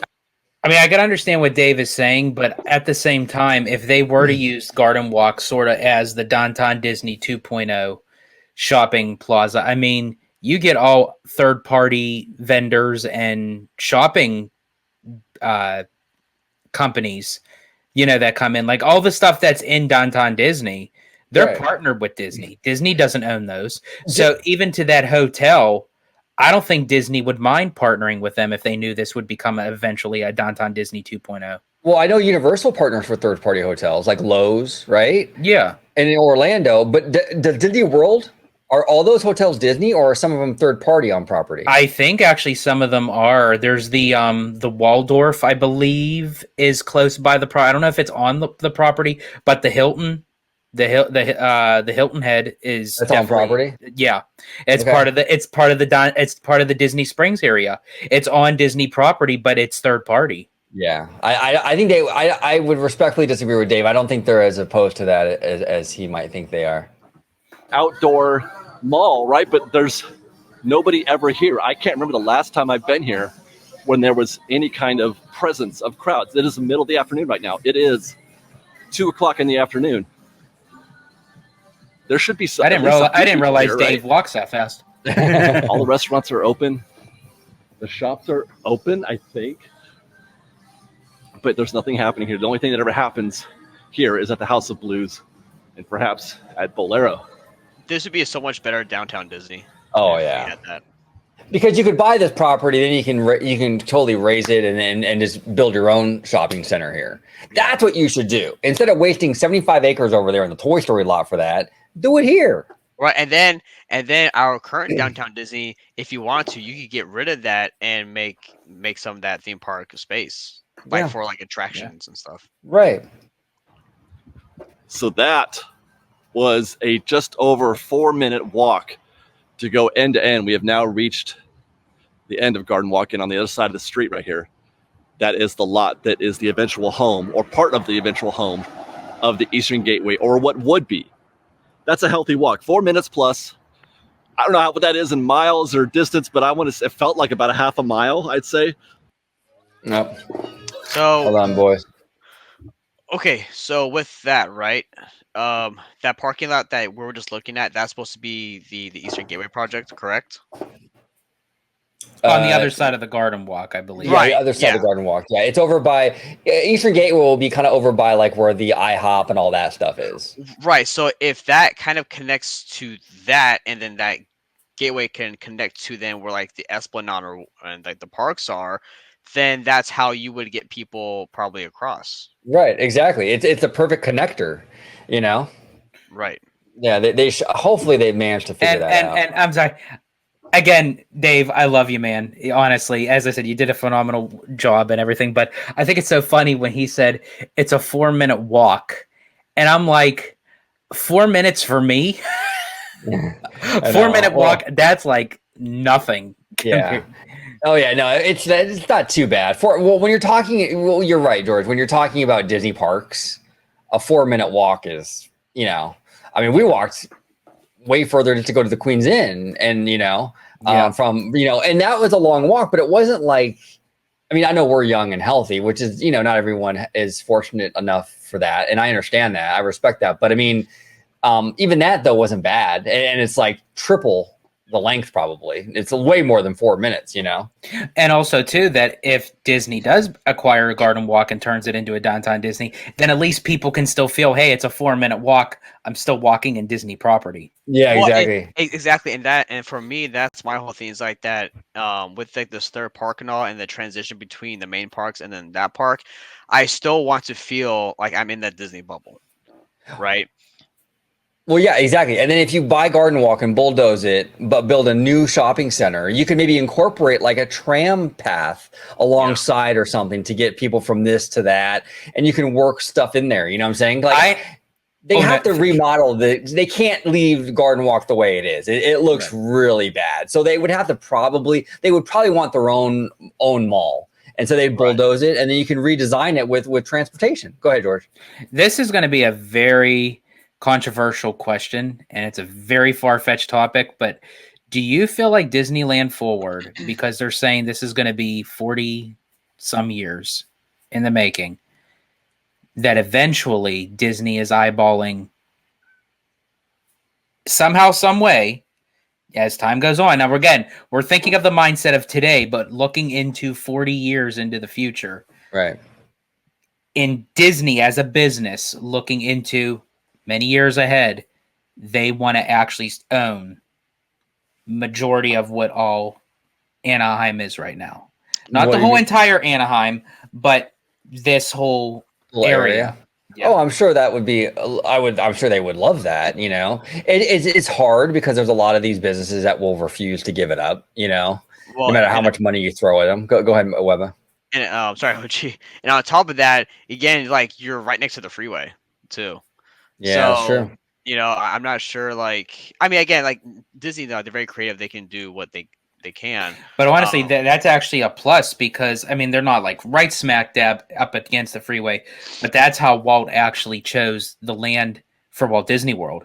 It was right off of I-4 and the Florida Turnpike that came right off into the freeway because that's where all the tourists started traveling to. So it was a very easy transition to entice people to come into the resort. Yeah. Plus, he heard there was a Carl's Jr. over there, so he definitely he had to, man. He had to, Disney Way, the street that connects Toy Story. The Toy Story buses travel this direction and head into the park.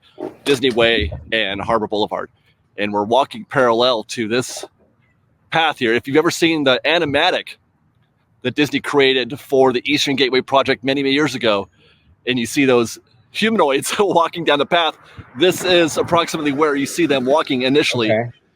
They reach the end of the Grand Legacy here, that hotel, and they would make a left in that animatic. They make a left towards, there'd be a huge parking structure right there. And then beyond that, as you keep going in that direction, the hub, the gateway where the guests. I just want to just confirm something really quick. So they would have to walk, Disney guests, would have to walk through the Garden Walk, or if Disney eventually owns that, Downtown Disney 2.0, that would be the 4-minute walk from leaving the initial main entranceway of the resort, and then would have to walk all this as part of the Eastern Gateway. Is this what the new Eastern Gateway still going to look like? I don't know. That's one thing that I don't know. I don't know how the new Eastern Gateway is going to look. And then they might have presented that, but I just haven't seen it. I haven't seen the new plans because he's showing the old stuff, but I haven't seen anything for the new, because I know they had to rework it because the businesses weren't happy. Okay. Because if they do that, now that's one hell of a walk. That's a huge walk. And yeah. You would have to incorporate some sort of tram or something, People mover. There we go. Exactly. All collect, kind of like where you have Mickey and Friends parking structure now, where Mickey and Friends and Pixar Pals meet and you go to back check.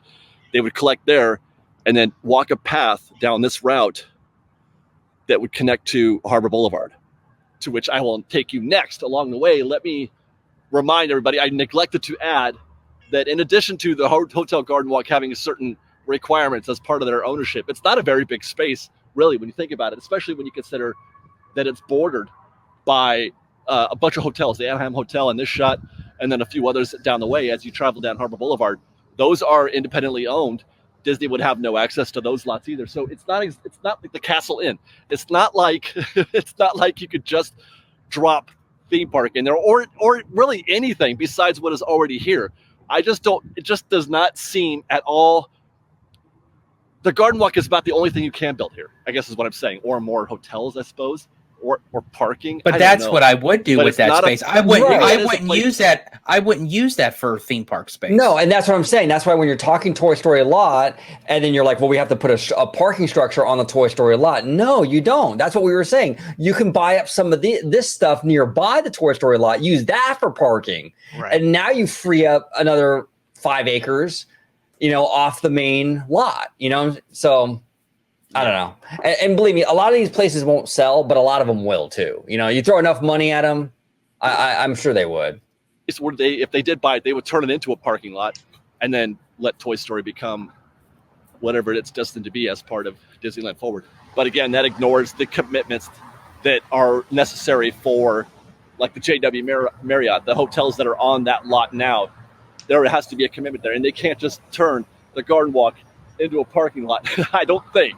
And as we make our right turn and now on Harbor Boulevard, this stretch of hotels and commercial businesses, well, restaurants, etc. This stretch as we approach the entrance to Disneyland and a little bit past that is the entire problem with the Eastern Gateway. This stretch of businesses here is the reason why the Eastern Gateway wasn't built however many, 7, 8, 10 years ago. I mentioned that Disney had planned to build a path that would connect the parking structure to the Disneyland Resort on the other side of Harbor. That path is right here. They even went so far as to tear down this. There was a hotel right here. They bought it, tore it down, and this is where guests were going to connect. Way back there where those cars are parked is the eventual spot where the gateway was going to be, or the hub. And they were going to send guests in this direction, and they were going to build a bridge over Harbor Boulevard. And it was that bridge that was the objection of all these businesses that Oh, I'm sorry. Webba, do you want to say something? I was going to say, yeah, because I'm looking at this video now, and I don't remember if I saw this video or not. I don't think I did. But yeah, like a bridge, I don't know, from the bottom, that would look kind of weird, I would think. Like just having that path come from where he was standing, and then the bridge just go right over over you? Yeah, I don't know. That would look kind of weird. Yeah, we'll see. We'll see how they work that out. I referenced earlier that are on Harbor Boulevard that exist here to serve the Disneyland Resort. All these hotels, all these restaurants. You're Spider-Man, Webba. You got to get going. Bridge, I said, and we're out of business because what purpose do they have if you cannot? If you have to go back to the other side of the building in order to get into the park because they were going to close, the bubble was going to be on the other side of these hotels. So let's just say this particular hotel right now, the Tropicana, let's just say that remains in existence. Guests staying at the Tropicana who wish to go to Disneyland couldn't just cross the street right here. This would be closed. They would have had to go back all the way to the other side, probably go around, mind you. They'd have to go all the way around to the direction we just came, make a left at Catella, go down that walkway, go through the bag check from there, and then cross the bridge. And I would agree. That's really, really bad for business. That reduces the amount of foot traffic you get here on the streets, especially for the restaurants, the hotels. Maybe they could find a way to get those guests on the other side of the property. I don't know, but the restaurants would certainly suffer greatly. So that's the reason why they all voiced their opinion. The whole project got canceled, and then Disney wound up buying or building, I should say, the Pixar Palace parking structure instead. Fast forward to today, and Disney is once again in the Eastern Gateway business because I don't know if you've figured it out by now or have heard us mention this in past videos. You cannot develop on the Toy Story lot, on the downtown Disney parking lot, the Disneyland Hotel parking lot, and the Simba parking lot. You cannot develop those spots, turn them into theme park, and not rehome all of those vehicles. Those vehicles have to park somewhere. So, obviously, that's going to have to be the Eastern Gateway. So, logically speaking, it's the Eastern Gateway that is the actual key to all of this. They have to build that first even, right, or at least close to it. I can see that you could probably close the downtown Disney lot and the Disneyland Hotel lots without it affecting guest traffic, too much guest parking. That pedestrian bridge would connect right about where those buses are and run, it would start to deliver guests down to the ground and run parallel, close to it anyway, to that monorail track, and they would enter the park along that route. But I have to wonder, even with the approval from the city of Anaheim, I have to wonder, because they approved the first project, as far as I understand, Eastern Gateway, I have to wonder if, even still, with that approval, can Disney build a bridge or so? Even if it has access to the street, can they do that? Can they build a bridge from the Eastern Gateway on the other side of Harbor, connect it over here, and send it into the Harbor entrance? So if they do that, they're gonna. I mean, even with this whole Design Forward thing, they're gonna have to shut down the monorail and reroute the tracks. Well, Oh, yeah. and even if they do decide to do that, how would that still work if they expand out the Hollywood backlot area for theme park space? If they're going to build a bridge that's going to cross over Harbor Boulevard and it's going to run right into that security checkpoint's not going to be existing anymore, because essentially you'd be having a bridge that's going to be running right into expanded theme park space. Yeah, some of that bus load area will have to be dedicated to whatever bridge thing that they're going to build, I'm sure. Right. See, and then that bridge, where is it going to land into? Are we still going to have that Esplanade there? Is it going to land into Tomorrowland? Is it going to land into you know what I mean? I don't know, because the monorail goes to Tomorrowland. It comes from the downtown Disney area. You just solved it, Mike. You just solved the Tomorrowland issue. Just have a freaking bridge run right into Tomorrowland. Boom. The best land in Disneyland property now. We just got a bridge enter right into Tomorrowland. Actually, better yet, George, the bridge goes into the launch bay. And then you go to the launch bay, you come out of there, and then the launch bay could be used for the bridge access point from the park and the freaking parking. Exactly. If they could build a bridge and connect that would remove the need for this lot right here, where the buses and the drop-off area here, this hub, this transportation hub, and that would allow for more expansion. This hub would move to the other side of Harbor Boulevard. That would become part of the gateway that exists on that end. Buses, everything. They would send all the guests here. This would be inside the bubble. We would be inside the bubble right now if they moved bag check to that side. Actually, one of the possibilities that I heard in order to overcome the problem with the bridge on Harbor is to not put the bubble on that side. Put the parking structure there. Hi, guys. Put the parking structure there, but leave the bubble on this side. That way you can have guests able to get on and off the bridge that connects the Eastern Gateway to this lot. But this would allow for a little more expansion. The Hollywood backlot is just on the other side of that wall right there, Monsters Inc. It would allow for them to do something in addition, make a proper land out of that space. It's not a lot of space. You couldn't build a land here, not by any stretch. But it would at least make the backlot a proper sized land itself. So I understand. I get the arguments being made by the businesses. Bridge, then? Say that one more time. So would that just be one whole bridge, like one big bridge that goes in from the Eastern Gateway to the park here, or? See, that's what I don't know if it's going to be. I'm assuming it would have to be a two-way bridge. They may have like a divider, if people are going like to and from, so that way it doesn't cause a lot of congestion. But again, I'm just curious about the logistics behind it, because if that's where the bridge is still going to run, but they're wanting to expand the Hollywood backlot out for potential future theme park space, the bus loading area is going to be completely gone. And I'm assuming that the security checkpoint would have to be relocated somewhere else. So that whole area would have to be blocked out. So I don't know even where the initial main entrance into the Esplanade is going to lead. I'm for sure we're missing something. Disney probably has something up their sleeve of what we're missing, but they would have to do that. And this is why I still feel, if this is the case also, this is why it is not such a good idea to place Pandora in that Hollywood backlot, because you're going to be dealing with all this, with the bridges and everything. And again, as OG says it, with the sightlines and stuff, it is not a appeal, especially for a land that's so tranquil like Pandora. Businesses. But I just feel like there has to have been some sort of accommodation, some sort of workaround. It's very difficult to get this to work right, no matter what they do. but I don't believe that they would have gone as far as they did. Getting the approval from the city of Anaheim, and those businesses would have been involved in that as well.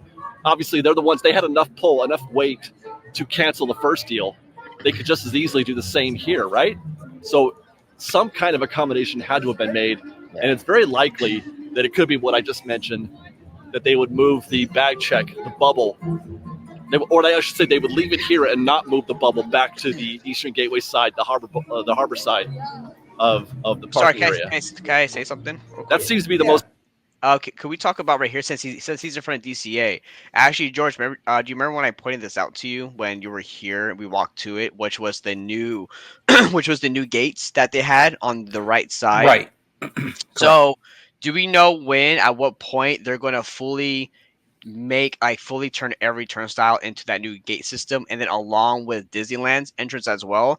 Because I want to talk about this plus the security issue that we have, right? Where it's a slow, painful process to get through. Is this ever going to change to be more efficient, especially with adding new park expansion, new hotels, stuff like that? Well, to your first question, I don't think Disney ever said the time frame as when all this would be online. I'm kind of hoping it would be sooner than later. Yeah. But I also feel like too, this would have to tie into the notion possibly getting a new security kind of process where we get the walk-in scanners like Walt Disney World has, or even to what Universal has, where it's just a constant flow, with a conveyor belt or what have you, instead of doing this one by one individual in-person bag check. Now I can understand it coming from the Grand Cali, because you do get foot traffic in there, but you're not getting a lot of foot traffic compared to the people just coming in off the streets off a harbor. From what I understand, the sticking point, because we did get the walkthrough scanners at one point very temporarily. From what I understand, the unions don't want the walkthrough stuff because it would cut jobs, is what I'm hearing. And and I can understand that to a point, but yet even with the walkthroughs, you still have to have security there, because when you have to be flagged, right, and to have your bags checked, you're still going to need. But I guess in their eyes, they're seeing it that it's going to cut on less. You can still have security, but it'll be less security. And it probably would be, yeah. But there comes a point when you have to and I don't want anyone to lose their job. I mean, I'm not advocating for that at all. I mean, my heart goes out to everybody, that would be, possibly lose their job in regards to something like that. But at the same time, you also have to maintain the guest experience. Right. And what do we hear about all the time, guys? We hear all about every time I talk to someone about Disneyland, it's always, I'm going to go to the park and spend 5 hours in line. Right. I mean, as the moment you park your car, and this happens to me all the time. I'll go to park my car, making friends or whatever. I get out and I'm a solo traveler, 85 to 90% of the time. And then I only have my keys, my wallet, my phone. That's it. Maybe a charger. And then I'll have to wait for 30 minutes just to get through bag check, because there is no, this is my problem too. There's no one lane for people who don't have anything. Right. So I'm behind people with strollers, behind people with backpacks with a bunch of their camping gear, because and it takes forever because the CMs have to look through every single thing. Right. No, it's a huge mess. They have to streamline it somehow. And if they can minimize the job losses, by all means do that. I don't want anyone to lose their job, but something's got to give here. It's a process. And and here's the thing. And I think the best way to kind of offset that, so a lot of people don't lose their jobs, they're going to need extra security checkpoints with the Eastern Gateway. There you go. So exactly, start off with the seniority of the security guards that you have already, spread them out, and then when you need fill-ins, then you could hire more. Right, exactly. And also, I do want to bring up too, since we paused here, we did a video with Danny from Five Fires recently talking about the Esplanade and what Danny and Mondo, but we're talking about what terrible shape the Esplanade is in. And look at this shot right here. Look at the cement work and how worn out and just gross it looks. They got to address this, and I think they will when they get the Eastern Gateway, because that kind of pours into here. Right. But man, I mean, I didn't really realize it until Danny brought it up when we met up with him at the parks. But it's It's in bad shape, dude. And maybe D23 they'll give us a little more detail as to what they want to do with this. Hopefully. And I'm not sure too, like if it's just me, but when I was again there last last week or whenever that was, when I was in the Esplanade, it's very dark. Like even though there's like light poles there, it's still very dark. Like in that area, I would think Yeah. that maybe going forward they might want to lighten that plate up, like that place up a little bit more. Yeah, exactly. Exactly. Light it up like 5 fires. 5. Logical, they would still build the bridge. I hope it does work out because Disneyland Forward can't happen without accommodating those vehicles that would have parked at Toy Story, Downtown Disney, Disneyland Hotel, and Simba parking lot. Which brings us to the last part of our exploration of the truth of the reality of Disneyland Forward. Just how real is it? What is real? What isn't? I give to you the biggest mystery out of all of this, is something that I haven't heard anybody talk about yet, and it took me a while to even realize it. What is going on in this space right here? That is neither the Simba parking lot or the Downtown Disney parking lot. It's not any kind of parking lot at all. It's Downtown Disney. That spot in the concept art is where I'm standing right now. I just can't figure that. I can't figure that. I want to know how. Which goes to show you the concept art means next to nothing. This is brand new. They're not bulldozing this thing. They just opened this. Yeah. That's why we can't really hang our hat on any of this stuff with the art, including the Disney Springs thing over there, the Toy Story lot. I think this is just all, and they say it on the website. This is not what we are planning to do. Just to give you a rough estimate or an idea of what could be possible. It's blue sky. It's all blue sky, exactly, and it's not even really blue. Yeah, it's blue sky, but it's even like a tier lower than blue sky because I don't think they ever had any intention, ever of putting that in there, because they were literally. I think when they had that art, weren't they already building or planning this area already? Yeah, not to mention the new restaurants that they just opened. They're not going to go through all that trouble than to just bulldoze it right away. No, and those tenants all have deals for multi-year deals and stuff. So, although, OG, sorry to cut you off. Although they could bulldoze this down in like 10 years. If they get Garden Walk, then they can just make this all theme park area. That's why I say even with those concept art renderings, for me, you could potentially be looking at future development. Right. It could be just a hearsay, or it could be later on down the road, but you can't con it out completely. Right. And this looks really, see, here's the thing. Sometimes the fake grass thing is kind of nice. It's very communal. Like people can come and sit and chat and have a little picnic, family time, which is awesome. I love that. This execution wasn't great. Yeah. I don't know. There's something about this little strip of fake grass here that doesn't really work. I love the stage. The mid-century stage looks awesome. The fake grass, though, I would have rather have had them just put, I don't know, like planters and just places to sit. I like the idea behind the picnic stuff, but this looks cheap. There's too much of it, I think. I don't know. Yeah. Well, I will say, though, what is going to spruce this up, of what you're looking at the location here, folks, whoever has stuck with us for around the 2 hours of this video, we greatly appreciate you. But this is actually going to be the meetup spot for the first OG55 meetup in August. So if you're curious to know where the meetup spot location will be, it is going to be on this hideous grass. But you know what? These three sexy assholes are going to sexify it for you. Absolutely. And hey, Dave, if you want to make it for sexy guys, come and join us, brother. Right? Join us. August. All of this works together because they have been going through considerable time and expense to build this new space that is absolutely positively not going anywhere. It is permanent and 100% going to be part of the Downtown Disney future for a long time to come.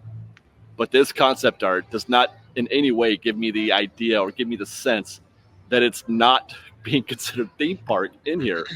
Now, again, concept art, right? I get it. But there's no definition. There's no creation. There's no separation that I can tell from the Simba lot, and it's just kind of bleeding into, it's flowing into that space. Same thing on the other side with the downtown Disney and Disneyland Hotel sections, it's just sort of bleeding and flowing into this space. They are, for all intents and purposes, according to this concept, are connecting those two places together. The Simba lot is, I don't know, 500 yards from here on the other side of that covered area. That's the new back check to the building there. Good 500 yards over there. The downtown Disney lot, you can see the structure right there, the entrance structure. The back check is about 300 yards from where we stand now on the other side of, Rainforest Cafe and the ESPN zone. Then assume that they're not making this theme park space. This because they simply can't. They've already committed to this being downtown Disney, so we'll assume it's not. Are they then going to make some sort of possibility to allow guests to park hop from the Simba lot, the DCA expansion, to the downtown Disney lot, the Disneyland expansion? Will guests be able to park hop from here in the same way they can park hop at the Esplanade? They're about the same distance apart in that sense. Right, because that means you have to create. Right, because otherwise, I think he's about to say it, which you'd have to have another entrance at the other side of all the parks. Otherwise, if you're over here in like Disneyland, right, on the far side of where like the Critter Country area is, you got to walk all the way back here, go through the entrance, go here, and then walk all the way to like Pandora or what's going to be in that Simba lot. It's just a lot of walking around, which is wastes a lot of time, of course. And you could just have another separate entrance on the other side of both parks. Which that would be a first for Disneyland, especially even for the domestic parks, because just speaking to the domestic parks, aside from DCA, you have the entranceway from Grand Cali, right, to the main entrance. But just like with Epcot, you have two entrances. You could enter through the main entrance that goes into World Celebration and everything and what have you, and then you could also enter through the World Showcase side through the International Gateway that leads right off of the boardwalk. Yeah. Oh, God, I don't know how you do that. We're still in the bubble, so you don't have to create another bag check, but you would have to create another entranceway, and that is actually a very interesting conversation because that was a huge deal for Walt. One way in. Right. There was supposed to be just one way in to Disneyland, and that's the main entrance. You've got a huge park, but there's only one way in, and that was done by design. That was done with intent. He had a reason for that because it's supposed to be momentous and exceptional. Now, I'll give you that the monorail is an alternative, but it's not the same thing. And it's actually one of the reasons why I don't like taking the monorail in, because I like to respect Walt's desires and his plans and everything. But there is that. Plus, and then DCA has the Grand Californian entrance, but I hardly count that. This would be a proper second entrance, not just not a special one like the monorail or a special one like the Grand Californian. There would be a rope drop here and everything. Yeah, I don't know how they're going to do that. Yeah, I mean, because they have to cancel the whole project. So yeah, I don't think they're gonna. They're not gonna go that far. I don't think, because things like that. He's right though, right? At least in my opinion, that when you go into DCA, Disneyland, right? You have the main street, you have the Buena Vista Street, like these lead up for you to then disperse into all the creative. It sets it up, yeah. Mm-hmm. You ruin all that when you go from another entrance in the very back. Man, I hope they don't. It's either that or you send all those guests all the way down to the Esplanade from here. Which or actually from inside the park. You don't send it from here, but they would reach the dead end. They would reach a dead end at the Disneyland Hotel where the new theme park would dead end there, and you'd have to send them all the way back. No, George. But here's the thing. You have to do that with Animal Kingdom.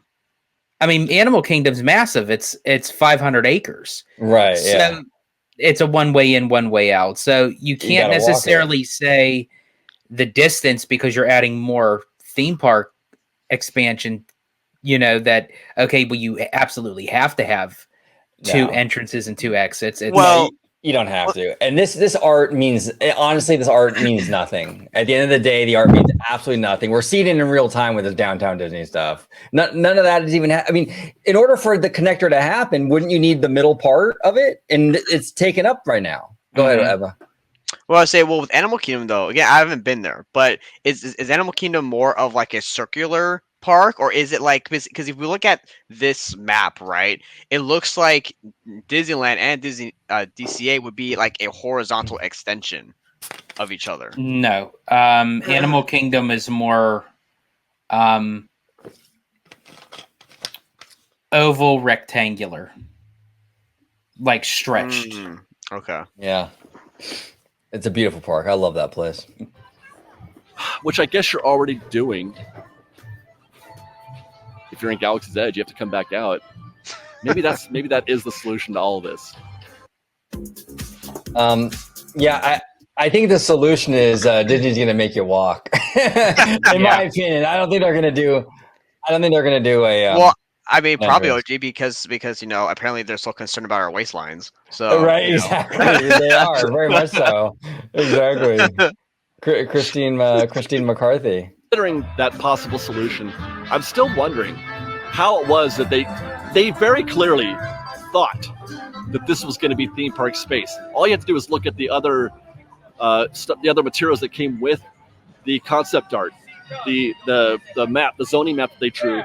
They literally put Wakanda right here, where we stand right now, is going to be or would be Wakanda, pretty much, according to this little piece of art. Which again, concept art, I understand, but that's not downtown Disney.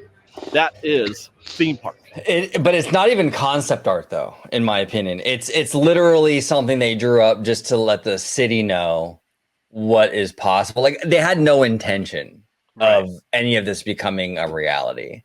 Like, obviously, we're going to get stuff in these spaces. I'm not saying that, but the art that we see here means absolutely nothing. Right. Yeah. It's not like Pandora or the Avengers e-ticket concept art. Well, yeah, exactly. At least that. And even then, we still don't even know what the hell we're getting with the Avengers e-ticket. I know, dude. Exactly. That's Disneyland Forward, you guys. We're standing here at the top of the Pixar Palace parking structure, looking at the downtown Disney lot, wondering just what they have in store. It's kind of pointless to try to figure out what exactly in terms of IP or what kind of rides, but we can kind of guess what is possible, at least what their ideas could be. What are they capable of doing? 2 to 3 lands each at Simba lot, and then here at the downtown Disney or Disneyland Hotel parking lots. 5, 6 lands at Toy Story if they choose to go more theme park there. A third gate, maybe, but I doubt it. Most likely, what we're seeing, the concept art is about what it is, but it's actually considerably less than what our eyes tell us it is. And then everything hinges on the Eastern Gateway. And another thing I'd like to touch upon too is we've seen a mall kind of in that area already with Garden Walk. Right. And how's it doing? Because I remember the argument back then was Garden Walk is going to be massively popular and busy because it's in the Disneyland's backyard, basically. Well, and how'd that work out? So does Disney want to take 75 acres or even 55 or 60 acres of that spot and try another mall even further?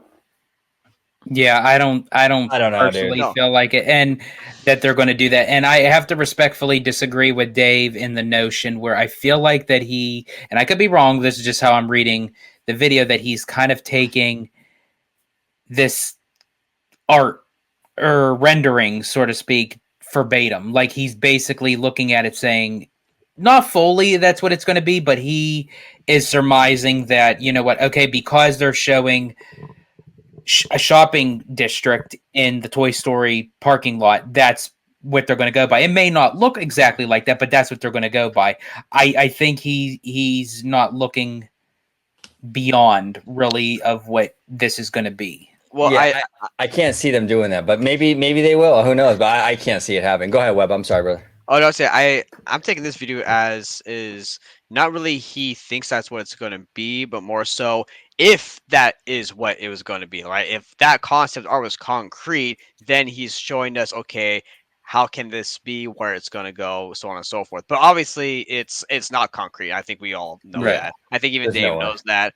But if that, I think I'm reading it as if it was, that's what the walkthrough. The only reason why I say that is because he just said right now he doesn't think it's going to be theme park space. He thinks it's going to be a Disney Springs, but because It's the notion that if Disney were to have shown a third gate instead of that shopping, everyone would be saying, okay, yeah, that's what it's going to be. It's going to be a third gate. So Yeah, it's like sure. no matter what people are going to be shown by Disney, they're taking it literally like the gospel, and it's like that's what it's going to be. Yeah, or not even the gospel, but maybe not that. maybe not that hard line, but it's definitely like, okay, this is like the 85 to 90% chance of what it will be because they showed us that thing, you know? Right. And it's like, I see, and I still think they're holding their cards close to their chest because this was for they did not want to spook the city, the residents, and all these businesses with another park. Because you open a whole can of worms. If they have released concept art showing Westcott or whatever park they want to build there, you open a whole can of worms with the city. A whole can of worms. Your safer bet is doing this. Okay, it's just a hotel, you guys. It's just a hotel and shopping. Don't worry. Yeah. But long term, secretly, it's not going to be a hotel and shopping. And I love how you threw in that Westcott in there. You had to slip it right in there. I gotta always throw Westcott in there. You know what I'm saying? OG, you're right though, because if they honestly, if they showed their full hand, as you were saying, I don't think Disneyland Forward would probably pass because now. Exactly. Oh, absolutely. Look at the drama in those meetings about just buying Magic Way and these little minutiae that they were like, you know what I'm saying? A park? What kind of can of worms would that have opened with all those residents that were complaining about huge can of worms. Mm-hmm. Dude. Huge. Earthworm Jim size worms. Earthworm Jim. And if they can't get that figured out, then we've got a long road ahead to getting any kind of expansion done here at the Disneyland Resort. Disneyland Forward will keep being somewhere in the future. With that, thanks for watching, everybody. I hope you enjoyed. If you like this show, we're going to show you support. Please do. Yep, absolutely. We love Dave. We love Fresh Baked. Smash that like button. And if you're not subscribed to Dave, I don't know. How are you? I mean, come on. If you're in the park community, I know you are. But if by chance you're not, subscribe to Fresh Baked on YouTube and also follow him on Instagram and on Twitter.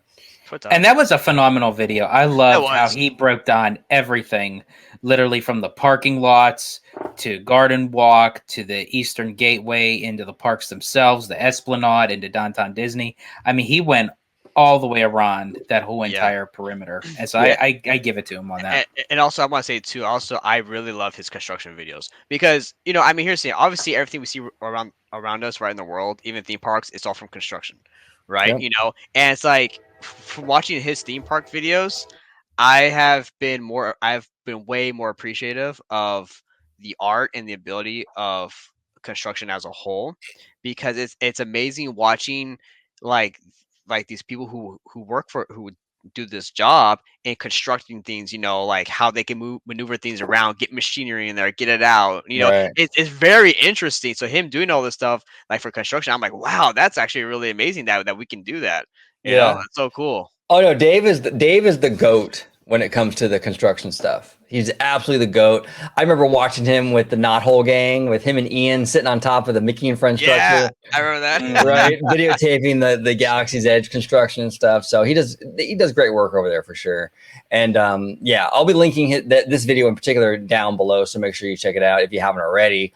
But great video, guys. You know, this is interesting stuff. This is the kind of stuff I love. I love breaking these down, the reaction videos to Dave and to Hey Bricky, and they're just fun, man. They're fun. This is the kind of stuff that we live for as Disney Parks fans, right? Exactly. You know, like it's so fun talking to, you know, like theme park nerds, Disney nerds, right? And trying to decipher what's happening with Disney, right? Like, what are they thinking? Where are they going to put stuff, right? It's so much fun to do that, especially when you're in the park. You know, like when I was in George, we're trying to figure out, okay, what's going to happen to this freaking bus area, right? Where's that going to go? We're trying to figure this out, right? And then we're walking on the street like we're a bunch of homeless people, you know, like out in the Anaheim area, right? Like, okay, you know, we're out in the dark and everything, trying to figure all this crap out.